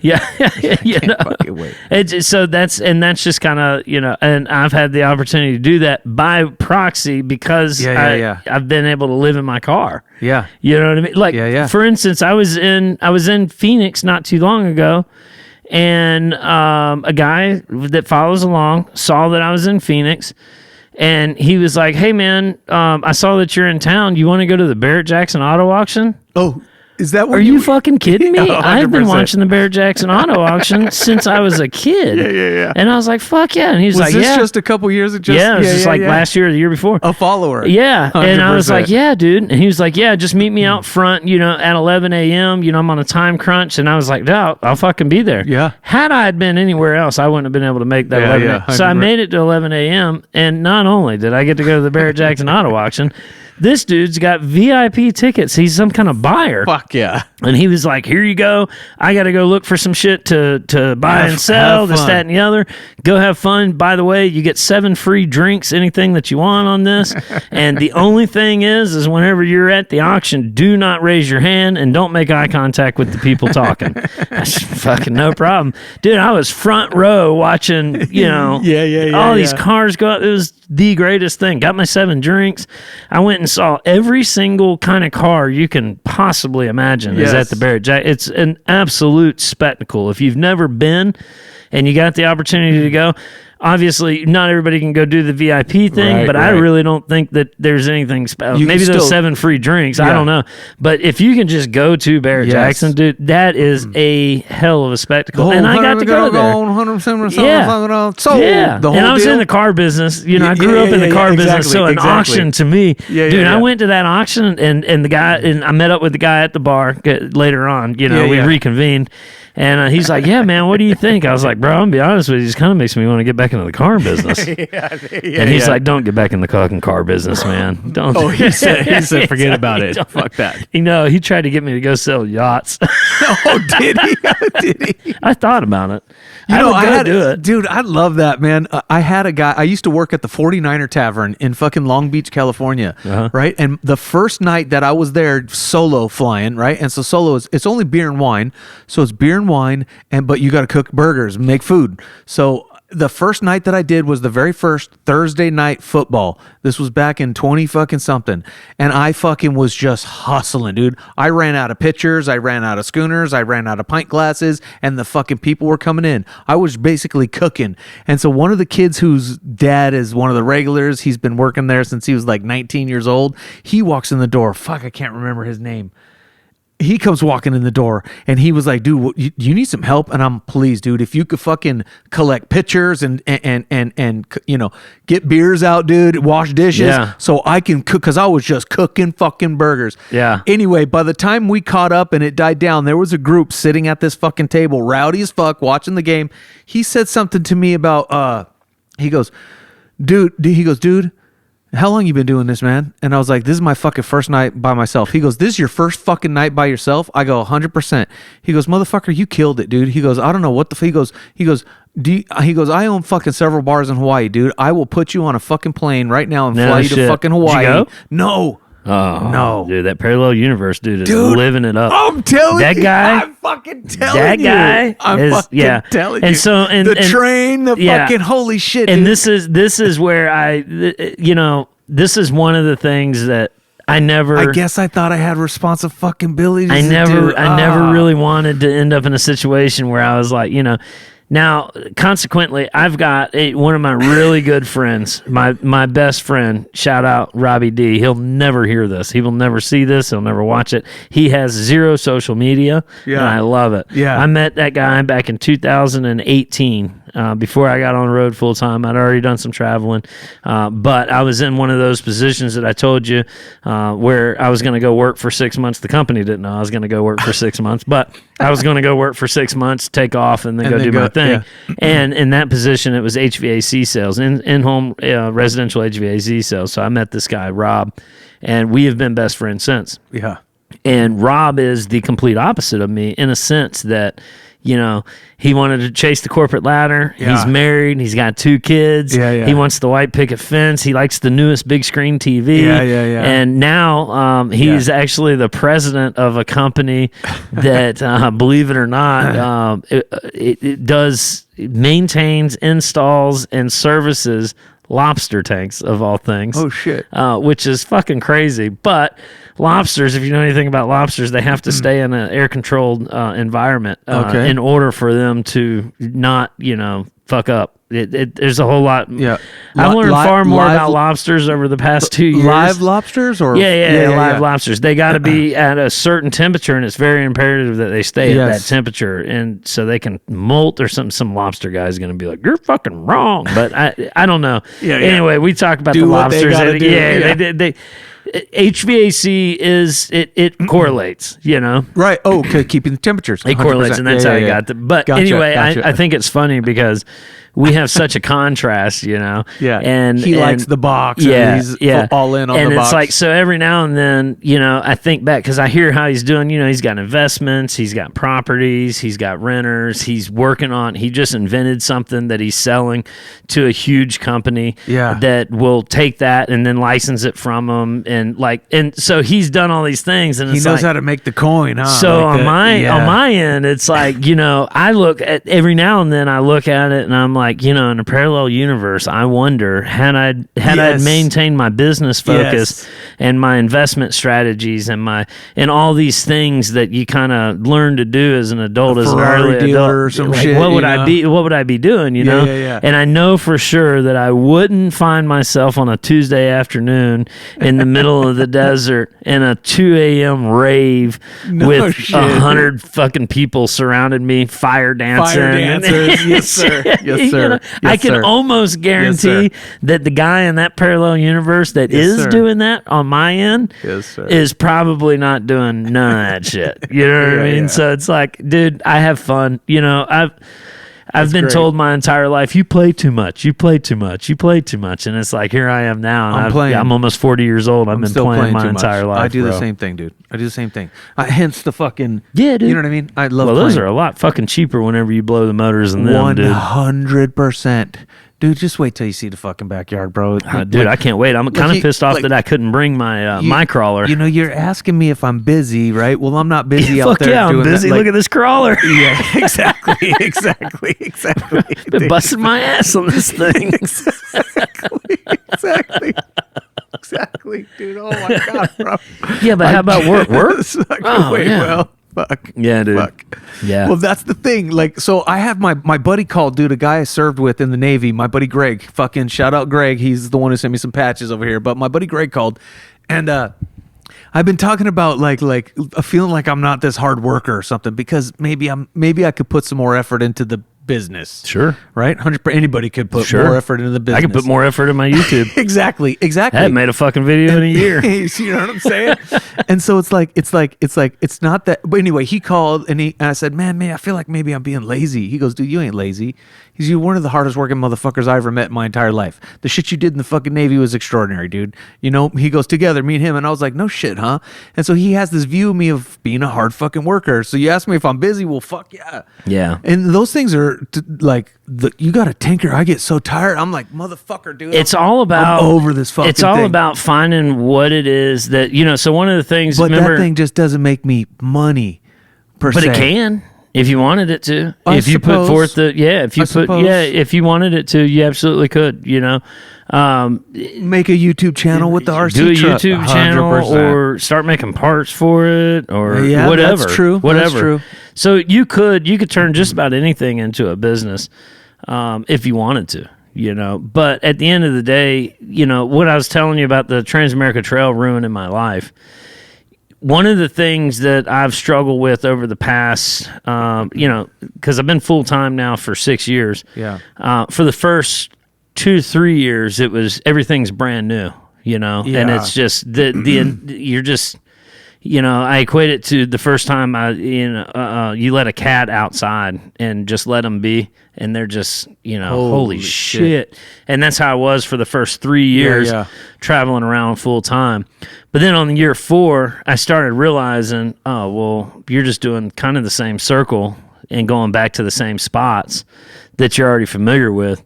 And one thing I've learned in doing this is a lot of people might give me slack about this, is the U.S. seems really big, seems like there's a whole lot, but in the grand realm of things, man, this place is really small, Right.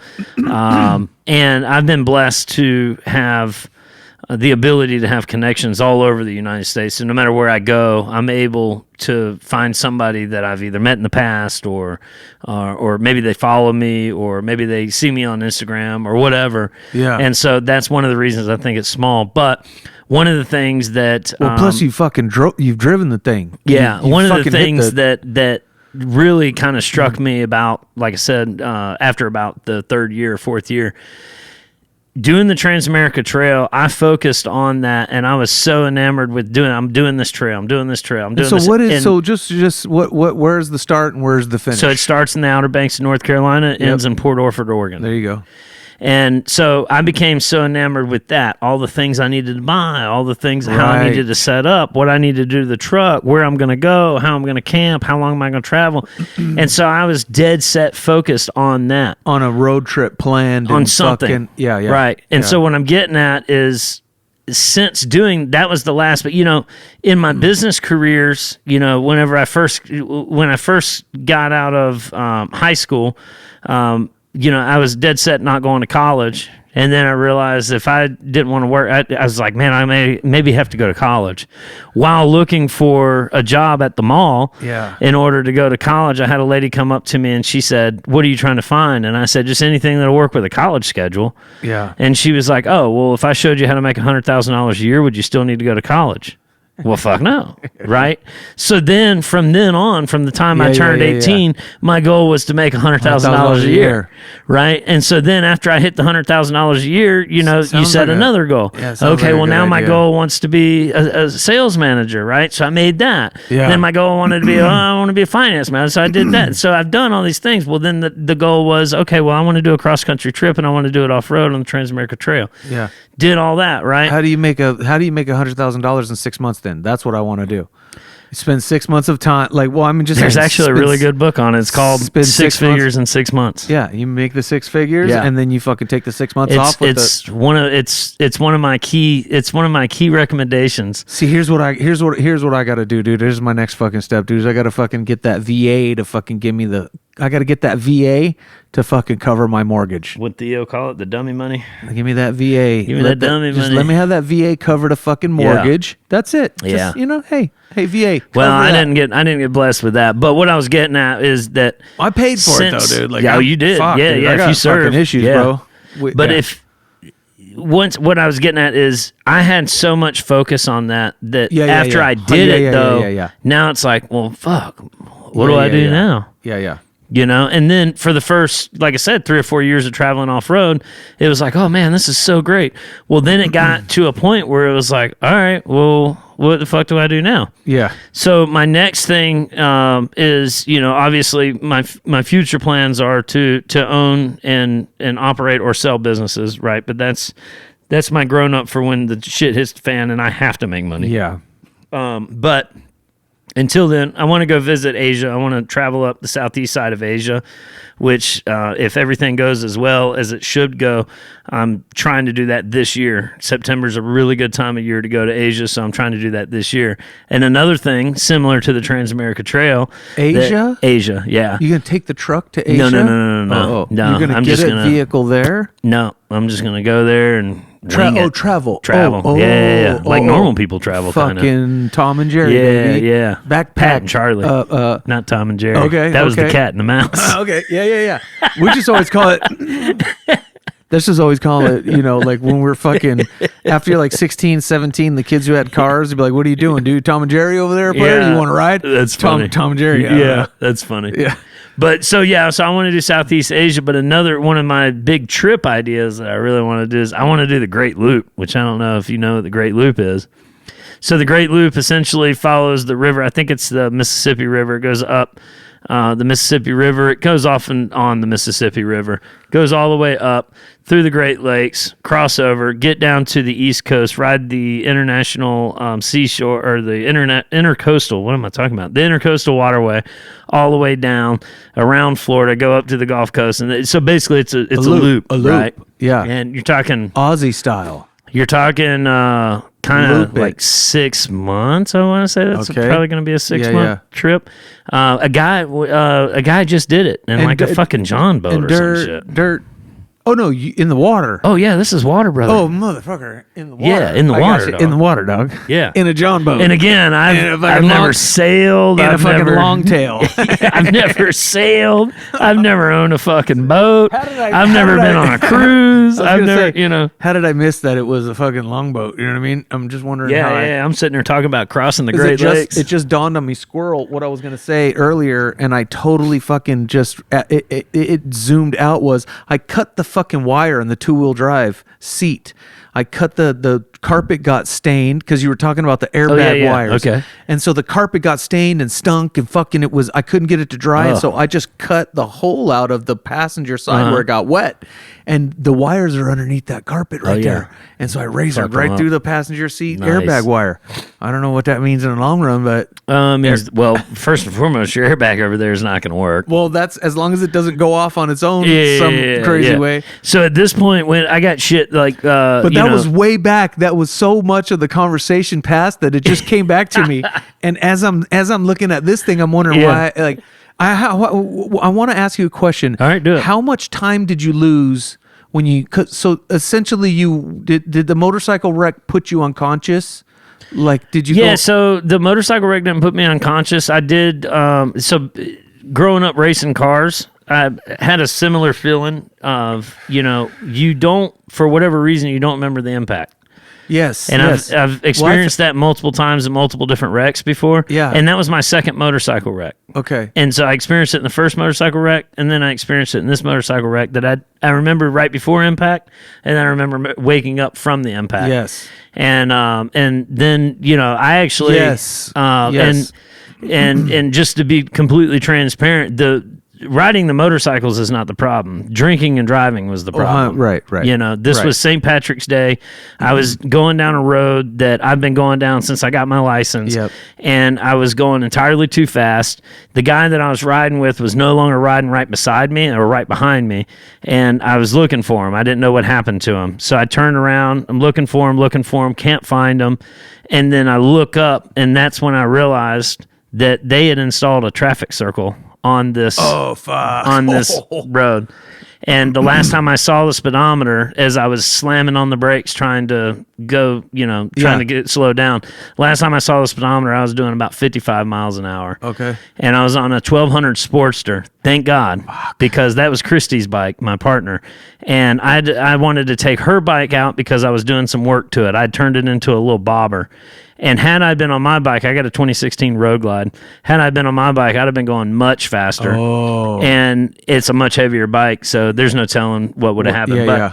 anyway, I didn't lose consciousness. What I lost was my short-term memory was very bad. And people have since told me that since the accident, not only was my short-term memory really bad, my recall's really bad, my anger got really bad, Yeah. my patience got way worse than it was already, Yeah. and different things like that. Yeah. So it affected me in many different ways, and it still affects me, I guess, today. Yeah. But it's gotten head better. Injury. Yeah, I have head Yeah. injury.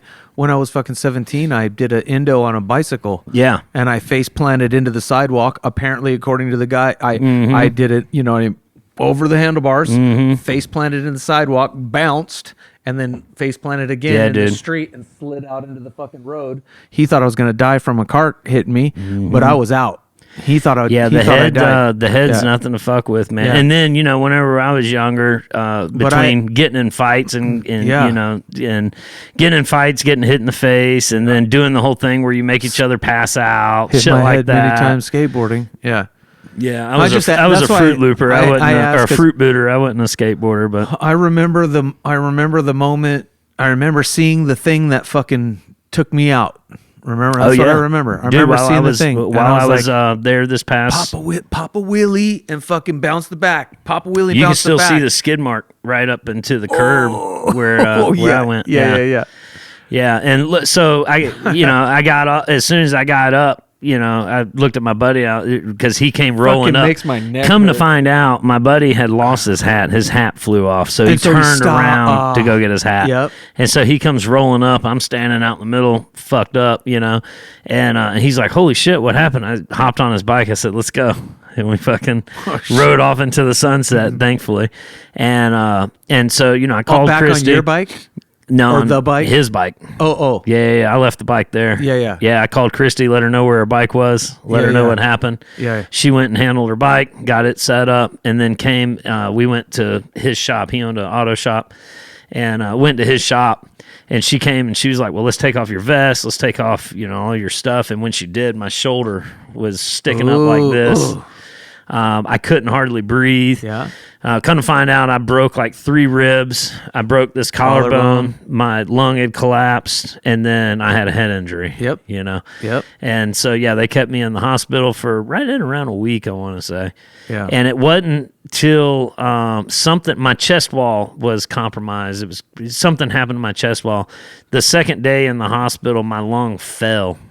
And whenever it fell, that was the worst pain I'd ever been in my entire life, fuck. dude. You remember it, yeah. Yeah, like I've had my ankle got snapped years ago. I snapped my ankle. That was pretty bad. The surgery afterwards when the blocker wore off was really bad. But that pain that I felt that night when the lung fell, Yeah. god awful, man. And I couldn't describe it to anybody. I was just sitting there, groaning and crying and, yelling how bad it hurt. Yeah. And everybody's trying to figure out what the fuck's going on. And I can't remember. It was some minuscule number that sounds really bitchy whenever you say the number, like they come in and it's like, oh, well, 0.2 centimeters or whatever the fuck it was. You know what I mean? Yeah. And I'm just like, I don't know what the fuck happened, man. All I know is that was terrible. Yeah. And dude, so I wasn't out for any length of time or anything, but it was definitely, as a matter of fact, I got a picture of me thinking that I was fucking cool. I got a picture of me with the nurse pushing me back into the fucking surgery. Oh, yeah. Yeah. It's just dumb shit. Yeah. I fucking skateboarding. Yeah. Skateboarding. Yeah, dumb fucking shit, around, man. Skateboarding's what brought me to Arizona, really, I think. Okay. Like I've had a long distance love when I got out of the Navy. We just fucking would take off every weekend, fucking weekend. Well, we would come to Phoenix to some skate park out here. They got a new park in Chandler, dude. Let's go. They got a new park in Gilbert, bro. Let's go. Yeah. And then I would come out here solo sometimes, dude. Just fucking anybody want to go on a midnight, dude, night run to fucking, nope, I'm out. Yeah. And so fucking, skateboarding brought me here. That's cool. And then when it was time to move from California, born and raised, I was like, dude, I got to get the fuck out of here, dude. Like, I was like, I'm going to Phoenix, man. And at the door open, man. Good for you, I love man. it here, bro. Oh, dude, it's one of the best places, and not necessarily just. I mean, I really love Phoenix. Obviously, I'm here. I've got a lot of connections here. 20 minutes to the dirt, dude. Yeah. 20 minutes. You know what I'm saying? 20 Yeah. minutes I can be away from this. And not just the dirt, but if you got a long travel truck, Phoenix right. is your spot. Yeah, 100%. If you got a rock crawler, Phoenix is your spot. You got a fucking cigar boat, Phoenix is your spot. 100%. You got a plane that you can go fly and do fucking aerobatics and shit. Guess what? They Phoenix. fly them bitches right over there. Yeah, that's right. Yeah, the That's Deer right. Valley Airport right there. Them That's fuckers right. take off every single weekend, Yeah, dude. that's right. So I mean, We get Phoenix some is just fucking cool stuff yeah, flying dude. out of here. It's really it's a good spot. You want to fucking hop on the interstate and go street race? Phoenix is your spot. True. You know, or Mexico. Go to Mexico. Sorry. For the street races. Yeah, street races in Mexico. Yeah. But So yeah, how long were you in Mexico? Speaking of, I was in Mexico for about two and a half months. yeah, Yeah. you gonna do it again? I mean, Oh, dude. of course. Yeah. It's one of those things that if the Lord's willing, as my grandparents would say, Yeah, if the Lord Lord's willing, I Lord's would willing. never spend another winter in the United States. Okay. I would spend every single winter down in Baja. Yeah. I mean, it was just phenomenal. I went down there and I didn't know anybody. I didn't caravan with anybody. I didn't travel with anybody. You just went for it. And thank God I did it that way. Yep. I had the absolute time of my life. First time crossing the border. First doing time all ever that. being anywhere outside of the United States, nice. period. I had never been anywhere outside. I got a passport for it. I didn't really need a passport. And yeah, dude, I was You nervous. don't really need a passport for. So they say. You ask 100 people, 50 of them will tell you you don't. 50 of them tell you. Might But as my well- whole thing might as well was, grab one. I'm going to go somewhere, and I'll tell everybody now, get your passport, because once you go there, you're going to realize you're going to want to go out. And, you know, I've had pretty good luck for the past almost 40 years now doing the exact opposite that everybody tells me to do. Yeah. And I've always done that. And I'm glad, because everybody that I told that I was going to Mexico, oh, well, you know, it's not safe. You don't want to do that. And I'm not saying that there's probably some dangerous parts shit. Fuck yeah. of Mexico. 100%. But I'll tell you, there's also some really dangerous parts of the United States of America. And I felt right down the fucking street, as 100%. Cat Williams would fucking say. yeah, dude. You know, Bro, let's just be fucking 100% honest. You're fucking way more likely to get fucked up driving your sorry ass 6 miles down the freeway to work than you are fucking taking your rig to Mexico for fucking 3 weeks. Probably, but I'll tell you, the people in fucking Mexico drive wild, brother. Oh, do they? Oh, yeah, yes. This is a spot. You got to understand that they do have laws in Mexico. Yes. but there's nobody there really enforcing them to a degree like they are here. We have, yeah. Like, so you'll get a ticket down there, and like at the end of the day, Did you get a ticket? No, I know. I tried to stay clear. Like, honestly, But you met some folks that knew some. I mean, you gotta. Yeah, you spent some time in a I couple of did. places. Yeah, right? I became like a local in Yes. Los Morales, man. That's my spot. Is that the spot with the dude had the doom buggy? Okay, so all right, so that's my All buddy. right. That's Yeah, my yeah. buddy Josiah. He has Journal of Lost Time as his publication, and he happened to be down in Mexico while I was down there. Yeah. And he was outside of La Paz. And Oh, that so was I La went. Paz. That's yeah, right. so I went down there and met with him, and then he told me about a beach called Tecolote. And so I was like, all right. And he's like, well, I'm going there tomorrow. We went out on the town in La Paz and had Yeah. a fucking banger of a night, dude. Yeah. It was the first, I digress a little bit here, but it's a funny story.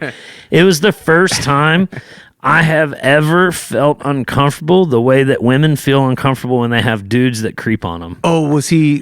He wasn't, but there was a Somebody. chick there that was probably, I don't know, mid to late 20s. Yeah. And she found me in the crowd, and she came up, and she's like trying to give me her WhatsApp number, because it's all WhatsApp down there. Trying to give me her WhatsApp number. She's like trying to talk to me. I don't speak Spanish, so Yeah. we're talking back and forth and translate.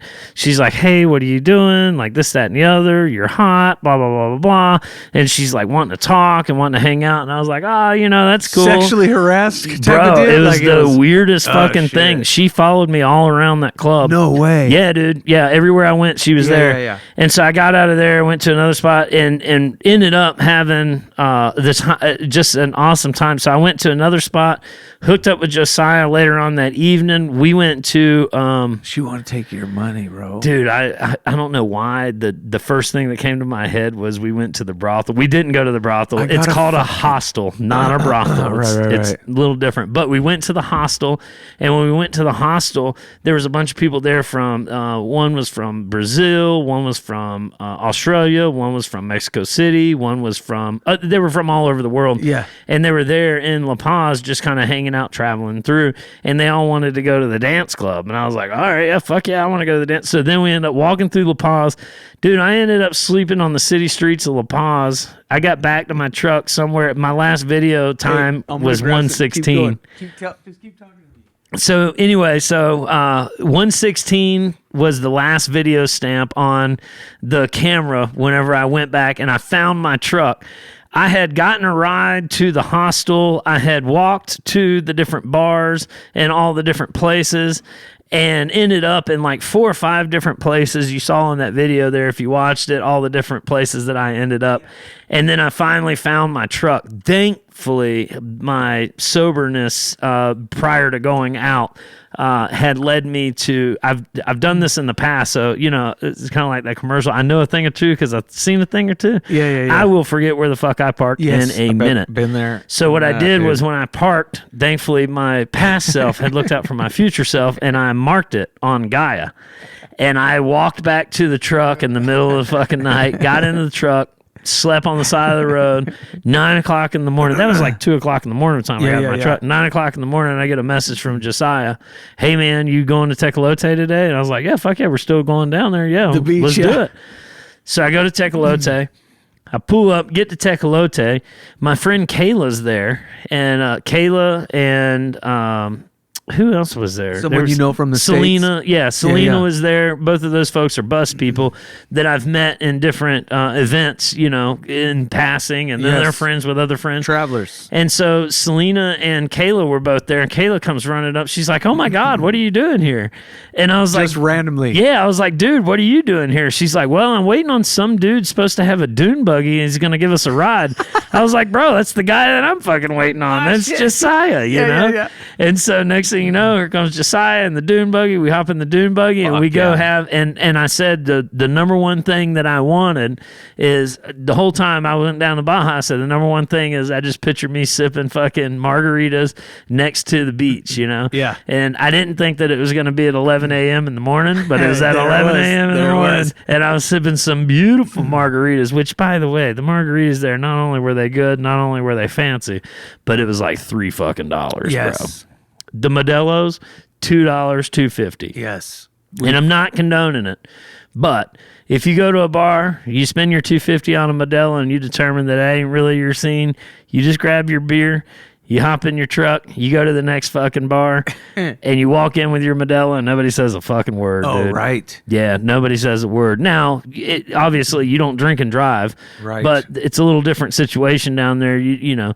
And it's also one of those things that they're, you know, for the most part, dude, if you do your own thing and you're not causing problems, Yep. nobody's going to bother you. Dude, you know? I've got some Mexico stories, dude. Oh, because yeah. I was Yeah. stationed in San Diego. So, you know. So we That's would Tijuana territory. Bro. Yeah, dude, I fucking, one of the kids that I took, one of the new kids after I had already been there for a year. Me and him went down to Mexico, and he wanted to go off to one of the little strip, you know, one of the fucking places. And I was like, told the cab driver, take us back to the, you know, the good spot. Yeah. Strip joint. And this is where technically you could probably go off and do whatever. Well, like I said, I tried to stay out of trouble, so I, I hear didn't you, go to I any hear of you, those but places. he wanted to, this is what he wanted to do, dude. And I was like, all right, man, let's fucking go. And I said, just make sure that you put your wallet in your front pocket, dude. Yep. And sure enough, as we're coming back to cross the border, this fucking idiot, his wallet was gone. All his shit man. was gone. Yeah, so told you, bro. I make it a habit to Old TJ, baby. I hide things like my wallet. Yep, I hide money. Yep. You know, the other thing is down in Mexico, they'll tell you don't carry, but carry like a loose 20 with you or a loose 50, and then if you do get stopped, then you say, hey man, this is all I got, and they'll take, because if you got $200 in your pocket, your fine is $200. If you got $20 in your pocket, your fine's $20. Yeah, you know, so they'll tell you, you know, We got busted we got busted in Mazatlan on the ship, and Oh, yeah. Mazatlan's fucking big time, real Yep. Mexico. Oh yeah, that's mainland Mexico. And yeah. fucking, we were skateboarding, and the kid was grinding the bench, and the fucking federales pulled up in Yeah. their fucking Chevy, their C10 with the roll cage, A-team style. Oh, yeah. with their fucking AKs and shit. You're dating yourself, man. And, They were in C10s back then. I don't know what it was. They're but in it was, Silverados it was a now, fucking you know? cut V. Well, this was. Oh yeah, this was in '99. You know Yeah, what I mean? so they This is- very well could have dude, been it in was the fucking sheriff. K10s, C10s. So yeah. the aircraft carrier is off the fucking port bow over here, Yeah. dude. We're anchored. You know what I mean? So he Yeah. knows. Come on, the gringos are riding their skateboard. He Yeah. wanted to make a fucking show of it. Oh yeah, dude. You know what I'm saying? And it was wild because my buddy was like, no, man. And we told him, you're supposed to take us to the ship, bro. You know what I mean? That's the deal. They told us all. They said, listen, if the cops give you a hard time, we have a deal with the government. They're supposed to take you to the ship. You know what I mean? And we were like, you take us to the ship. And he was like, nope, just him. And he's going to see the judge. And we were like, I'm sorry, it's not happening, dude. Like, you know what I mean? He's like, no, bro. And he tried to pull out his wallet and give the fucking guy some money. He's like, you trying to fucking bribe me? And he's like, no, I just heard that maybe I could just pay my fine right here. Yeah, dude. Dude, eventually there was a restaurant behind us, and some sailors got up and came walking out. And when these sailors, like, they were, in my memory, there were maybe 10 guys, right? And a couple of them were officers, and they walked up and said, how's it going? What's going on? What seems to be the problem here? These guys are clearly sailors, and we're officers in the Navy. You know, and the guy was like, well, this guy's skateboarding on the thing, and we're going to take him to go see the judge. And these guys were like, yeah, no, you're not. You know, we all know that if he's going to go anywhere, you're going to take him back to the boat. And he goes, as a matter of fact, we can handle this. You know what I mean? And he's all, who are you? And he's gave him his ID. I'm officer something. You know, we're officers on the ship here. You know the ship. I mean, it was kind of touchy for a second, dude. Yeah, Because, dude. The only thing I was scared about in Mexico was the government. Yes. Yeah, that's it. I wasn't scared of the people. Everybody I met there was super friendly.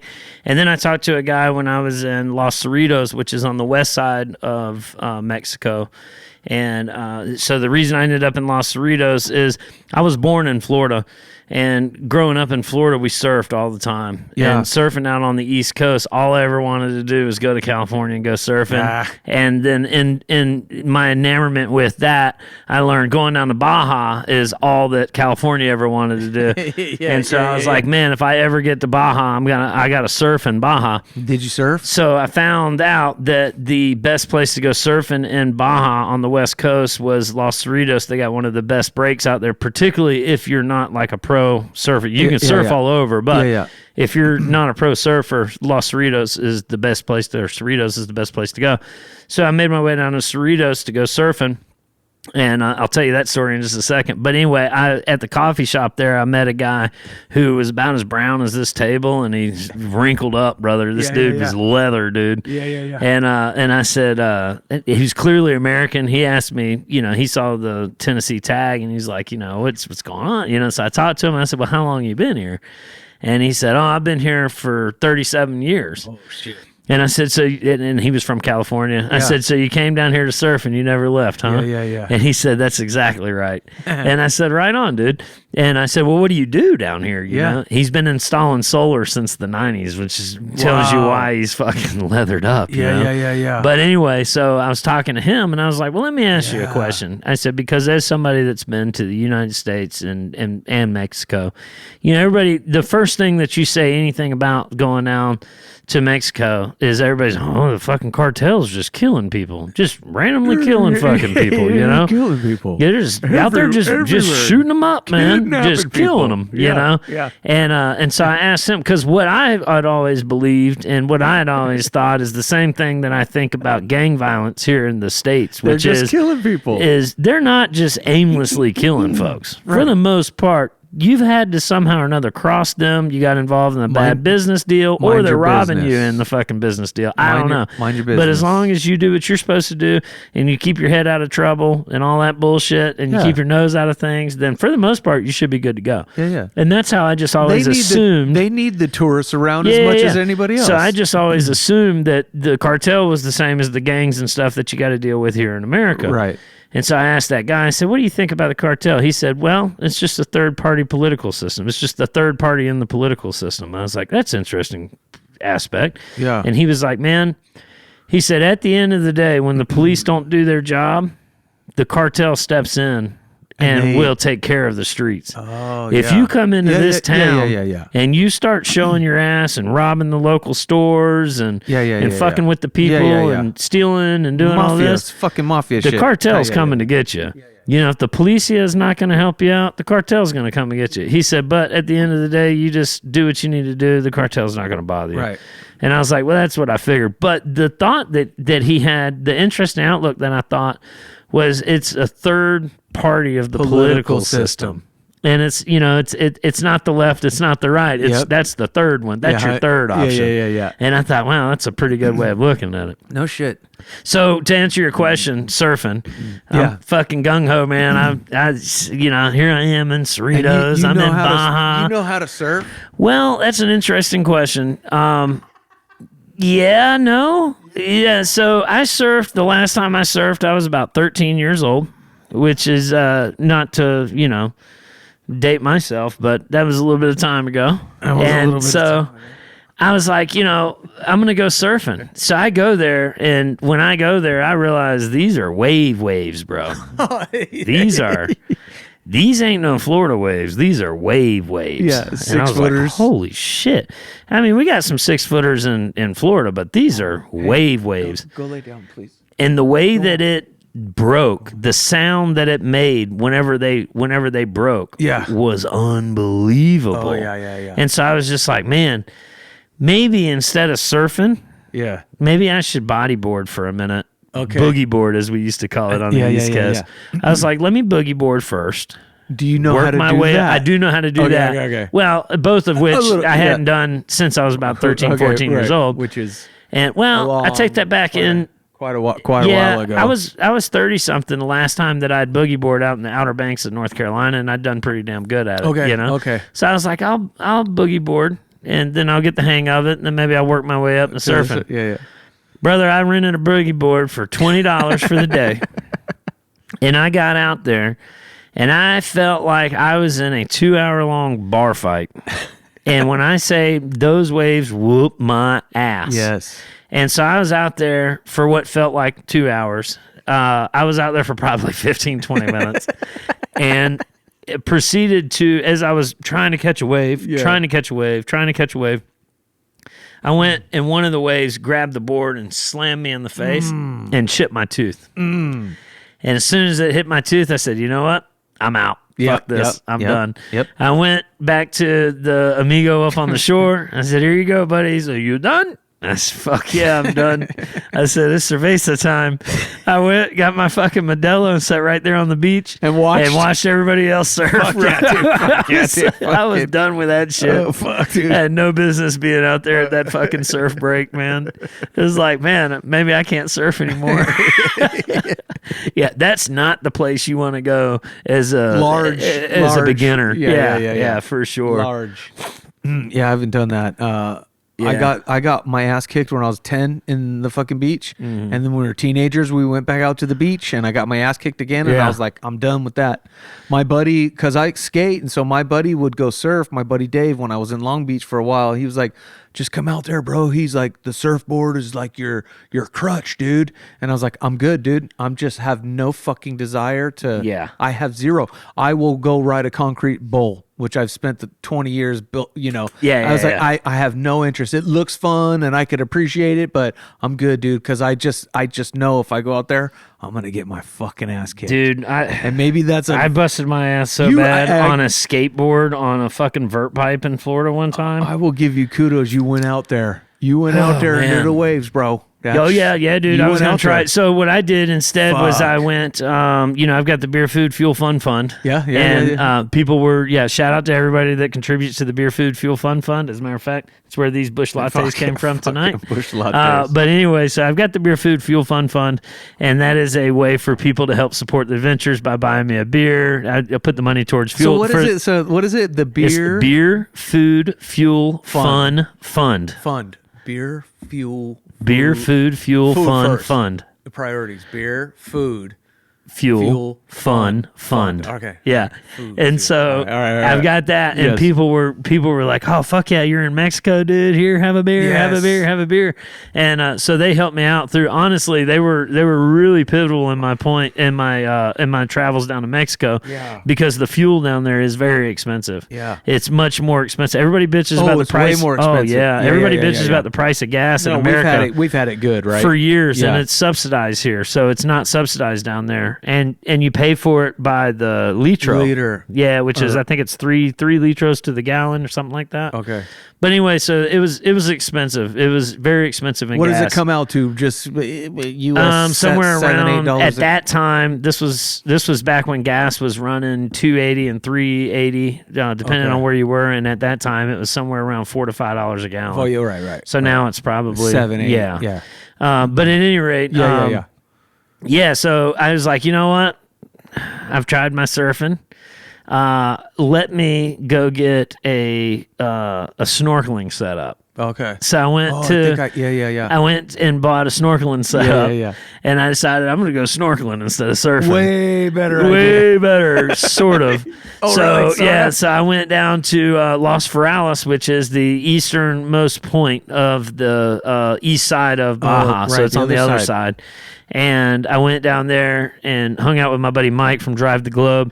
And that The big truck. The big the big orange one. Yeah. Yeah. He's actually in Phoenix right now. Like He a hollered at four-wheel me drive last night. box truck thing Yeah, was it's a Stuart Stevenson fucking semi- patio stairs coming out the side door. He's got a little adventure bike on there. Yeah. I say little, it's like a 650 KTM. Right.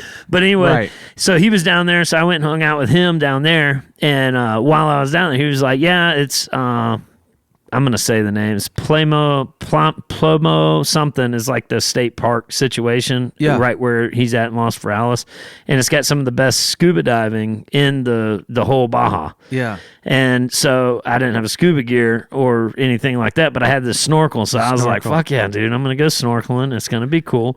And that's when I learned the DJI Osmo Action. It doesn't like to swim, particularly. Particularly if you don't close the battery door. Oh it's it's waterproof, But when it's loose. but when it's open, it's not waterproof. So I learned that the hard way, and Yeah. it sucks too because Yeah.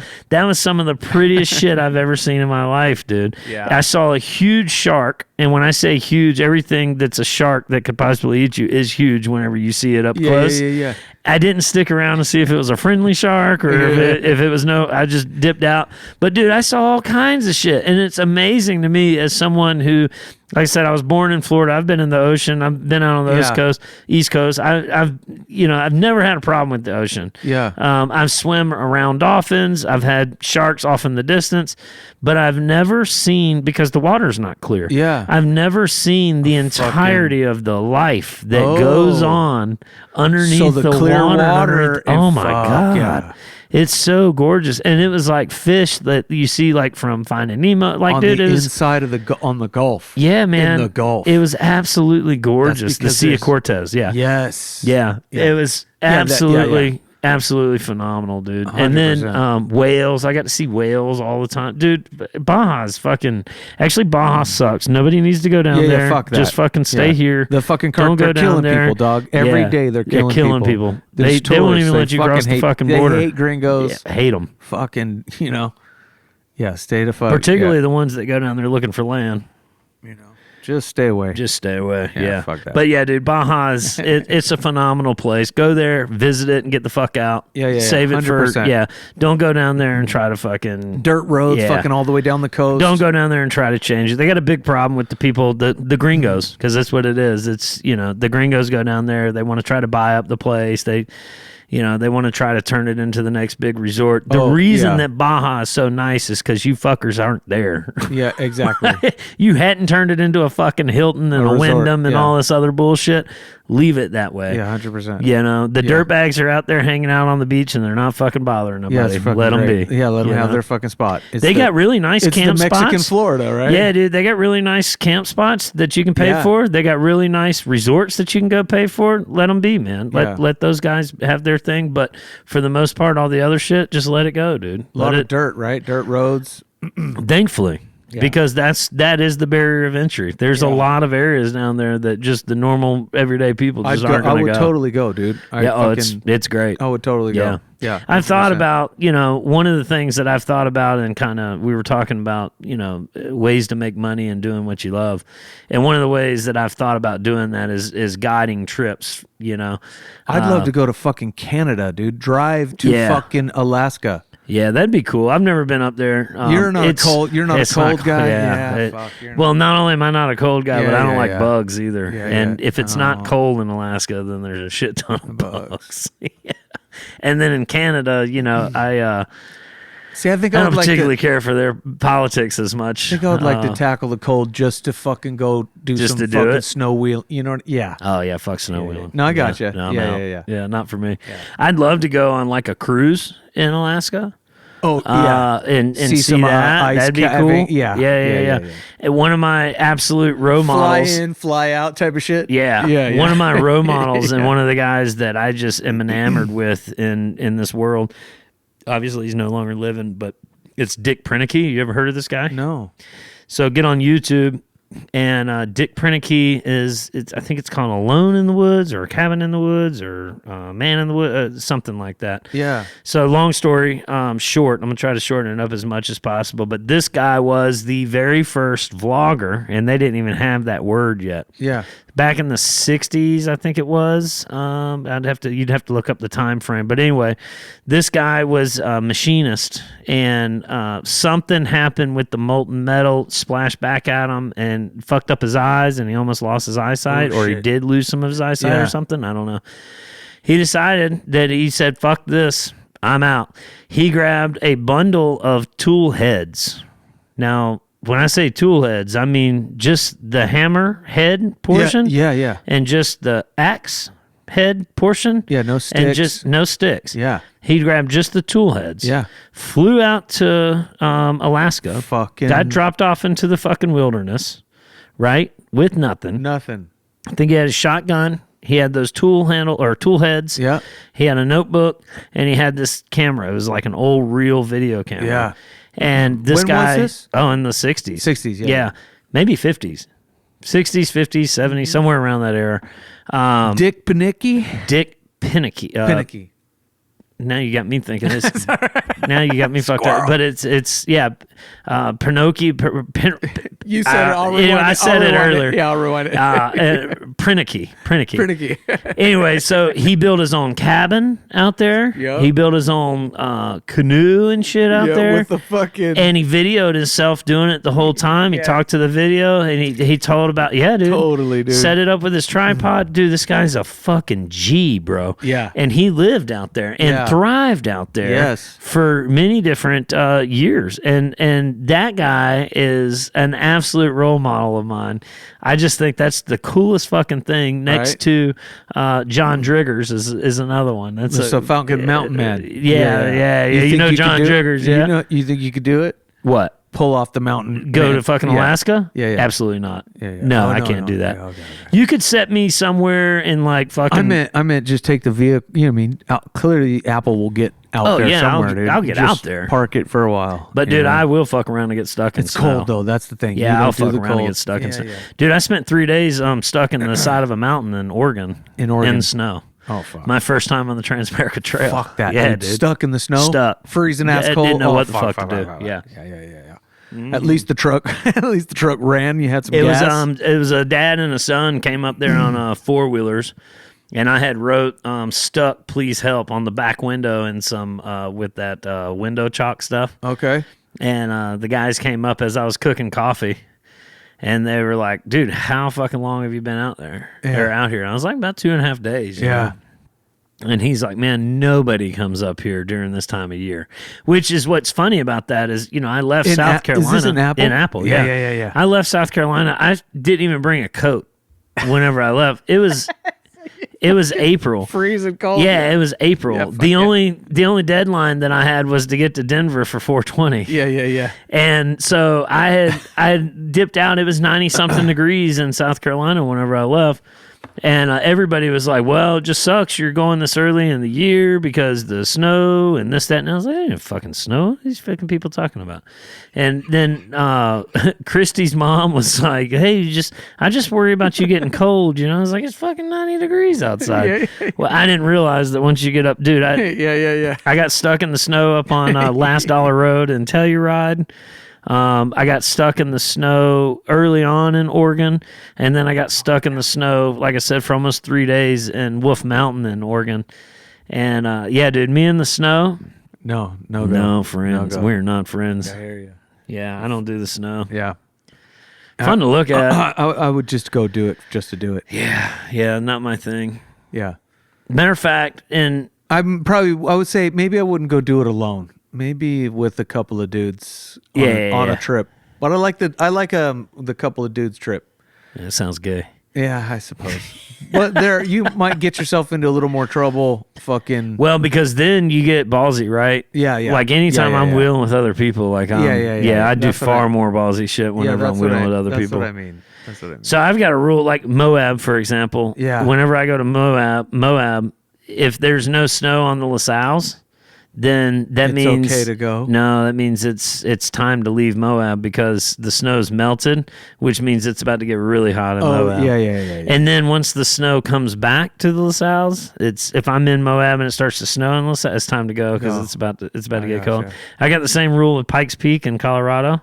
Oh yeah. If there's no snow on Pikes Peak, then I'm okay. okay. Yeah, but if there's snow on once it snows, it's time to get out. Time to go. Yeah, that makes sense. And it's worked out pretty good. Yeah, man. that makes sense. It's worked out pretty good. 100%. People always ask me, they're like, "Dude, what do you do in the cold while you're traveling out there full time on the road?" I said, "I got fucking wheels." Like I'd leave. Yeah, go to fucking. It blows my mind the amount of people that are traveling full time traveler, quote unquote. Yeah, and they just don't sit leave the in one snow. spot. Yeah. Yeah. They're like one of the biggest think problems they that we want- have with our public lands is the fact that people they overstay their welcome. Oh, we talked about this before. You know what and I mean? And it's like, bro, why did you get into this lifestyle if you're just going to sit in one fucking spot? Yeah, move to the next. Like, dude, there's how many acres? You look it up. There's how many acres of BLM land out there and free federal land and all this other. There's so many fucking places you can go. Yeah. You know? They just don't want to be tied down to the right? They're still tied down. But they're still tied down. They tie themselves down. Yeah, exactly. It's one of the dumbest things that I've ever seen. And then consequently, we get the government comes in and shuts down because they don't know how to properly manage shit. Versus if they were to just enforce it. Oh, that's what I just went to Sedona not that long ago for Steven's birthday. Steven, AZ Toy Pro Steven. His birthday, and we were in Sedona. Yeah. And I went out on Friday. It was a Saturday, and I was like, I don't know, dude. I was sitting here and I was like, I'm going tonight. I don't give a fuck. I'm going tonight. It's gonna be cold as fuck. Let's roll. Like and I slept in the truck. Yeah. But when I went out there, all the places that you used to be able to, Gone. they just rocked them up. It's all now they got you like in like 3 or 4 different spots. Which is bullshit. Yeah. Yeah. And it's same thing out here in New River, right? Like there used to be all that land out there. They've closed down all that land. And they just plowed New River half the fucking trail. That trail, that Table Mesa part. Yeah. But fucking bum. my thing is if you put 100 cows on 1 acre, it's going to fuck that acre up. Yeah. But if you put 100 cows on 100 acres, then you'd be a little bit better. Yeah. So why do you want to put all the people and corral them into one little area if your main goal is to protect the land? Exactly. Exactly. What you need to do is you need to get out there because I'm a firm believer of you can't complain about something without offering solution because that's called bitching. 100%. So let me offer the solution. The solution is you get more people to go out there and enforce the rules that are already set in place. There's a 14-day limit. Yeah. Enforce the rules. Yeah. You know what I mean? Yeah. It's crazy to me. Yeah. See, and I hadn't been out there and it's been a year at least, or I haven't been out there to go camping. I've Where, driven in through New River? No, up in Sedona. Oh, Sedona, yeah. Up in Sedona off of the, Clarksdale I was going to say side. that New River Trail that you just posted up about it being graded. Yes. I just went through that on whenever I was here back in January. Yeah, and it was you still had that rock garden there. Yep. That rock garden was gnarly. Yeah, it was fun, I remember one of the very first times I ever took that trail, I did not know that it was a trail. This is one thing that people have to realize about me is 90% of the time I don't realize that I'm on any kind of a named trail.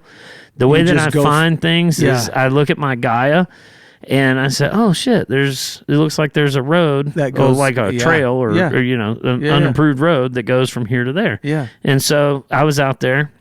I had a half a tank of gas. Yeah. And I was out there and I started taking this trail and I quickly started running low on gas and I got a little concerned about it. But anyway, I wasn't making a video. I wasn't making any content. I was just simply out for an afternoon stroll, you know, Yeah. just seeing where this trail goes. And I got to that rock garden, and I'll never forget. I did put that on the story. I was like, "Holy shit, man! This is a gnarly rock garden right here." Yeah. And I went up, and I remember multiple people were like, "Yeah, dude, most people would have just fucking turned around," because I didn't know if that rock garden was there. I didn't know what awaited after that rock garden. Yeah. You know? And I'm running low on gas. I'm at a quarter tank, which. Yeah. You know, and I don't know the area. That was when I was brand new out here. There was a bypass. Well, most of the time when I go wheel, you wheel with me. Most of the Yeah. time when I go wheel, my favorite thing is the bypass is closed. Oh yeah. You know, they closed the bypass. Yeah. You can't. You can't. You got to go this way. This is the only Until way. you just absolutely can't This is make the it. And then only it's way. like, well, Yeah. you know, there's a bypass, Jason. Yeah. There was. I mean, I took it the first time I went back there I wasn't going to take the two-wheel drive through that. It just wasn't going to happen. Yeah. I mean, maybe. Dude, but I it would've- slammed down. The first time I slammed down on the slider, and the second time I slammed yeah. down on the skid, I was like, this is gnarly. These are big-ass fucking rocks. Yeah. So the first time I went it in the four-wheel drive in that fucking white truck, I went around. I was like, I'm not. I think I was by myself too. I'm just not gonna fuck with it. Yeah, I was by myself when I went. I was on 33s too. I was too. Just like, I don't, fuck it. But then, I mean, that's why I put 35s on it. So when I find a rock garden, fuck it, just stomp it. Yeah. Yeah, I don't You'll figure know it what out. I've got on there now. It's like 315 and it's 315 it's- something. It's something like a 34. Yeah. I had those 35 10 and a half Kendas. I love that size, Yeah. but I tore that fucking tire up in less than a week. Yeah. I've been rocking these Firestones. They're good. They're loud. The They're good MTs? though. Yeah. Yeah. I've had a set of those before. Yeah, they're good. Yeah. I like them. And then I got the ATs on the Big Red. On BFG ATs? No. I've got The Firestone. Firestone. ATs. Yeah. And dude, I'll be honest, out in King of the Hammers, doing some of the. I Yeah. mean, obviously, I don't wheel that big ass truck the same way that I wheel Yeah. Apple, but for anything and everything it needs to do, it did I ran a set of fucking the good. and they had a good price tag on them too. And I was like, those look like some good tires, but they were the Firestones. Oh, The Firestones, the Oh, muds, Firestones. Okay. 33 inch. I put them on the two-wheel drive, and on the two-wheel drive, I fucking would tear tires up because that's all you. I mean, that's Yeah, you don't have an option. I go through them. Yeah. and so I went through a set of them, and I was like, these are way better than the BFG muds. yeah. The BFG muds. So I've never just- ran the BFG muds, but when I tell people all the time is if I was in need of tires and somebody was like, "Hey man, you have to buy a tire right now," Yeah, I'm gonna default back to the KO2s. yeah, The KO2, in my opinion, It's is just a good all around tire. yeah. Mud tires are phenomenal. The best tire I've ever ran is a Toyo MT, Open Country MT. Okay. It lasted 50,000 miles, which for a mud terrain is ungodly, Unheard- yeah, especially the way that I drive them. Yeah. So I was pretty impressed, but it's just a good all-around tire. Dude, Yeah. that KO2 is hard to beat. No, I'm not hating. My first set of good tires I put on my truck way back in the day, the first Tacoma I had, were a set of fucking the first ones, right? Yeah. It must be. I don't even know if they were KOs then. They were just ATs. Yeah, I think, the BFG fucking Yeah. all-terrains. Yeah, all-terrain radials. Best Yeah. fucking tires I ever had on a I mean, set. yeah. You know, Yeah. they go anywhere. You know, These Firestones though, so Yeah, far pretty I've good. been Yeah. I've been pretty damn impressed. I don't have enough time on them to tell you whether or Well, not I they- wanted- you know. I wanted to think that I thought that they'd be a little slick because muds can be sometimes when they get lower, they can be a little slippery in the rain. They get real loud too. A lot of them get real but- loud. And I guess I didn't care about that. I don't really think care about the loud because Apple makes so many fucking noises. Yeah, I anyway. wanted it But to- a lot of people care about the loud, and the only reason that I say they get loud is because out of all the tires that I've ran in the years, there's only two tires that I've noticed the noise, Yeah. and the Goodyears is one of them, and So then this. Interestingly enough, is that I'm pretty sure that when I got those Firestones, I only got two, and I put them on the rear, and I had the other two that were BFG all terrains that were still good I put them on the front. Okay. And so I had muds in the rear, like a fucking dirt bike almost. Muds in the right muds on. in the rear and fucking KO2s in the front. I mean, And that fucking- two-wheel drive vehicle. What? Yeah. So I think that keeps the noise down a little in the front. Yeah. Yeah, totally. That was an interesting. I guess you call that a. What are mullet. these index cards here? I Dude, keep this looking is- at these. This is a little game. It's called Are You Garbage? Are you garbage? It looks like it reminds me of like Yeah. whenever you play Monopoly and you've got like the So- chance and the. There are these comedians who play this game, and their whole fucking podcast is called Are You Garbage? Okay. And they invite other comedians onto the podcast to All find right. out if they're classy individuals or absolute trash. Oh, I'm the most charming motherfucker you'll and meet, so, brother. I mean, if you want to play, dude, I'm so down to play. I'll go around Are You with you. Garbage? All right, man. Why don't we take a quick break? All I'm right. going to take a leak, and then Let's do we'll. it. All right. Are you garbage?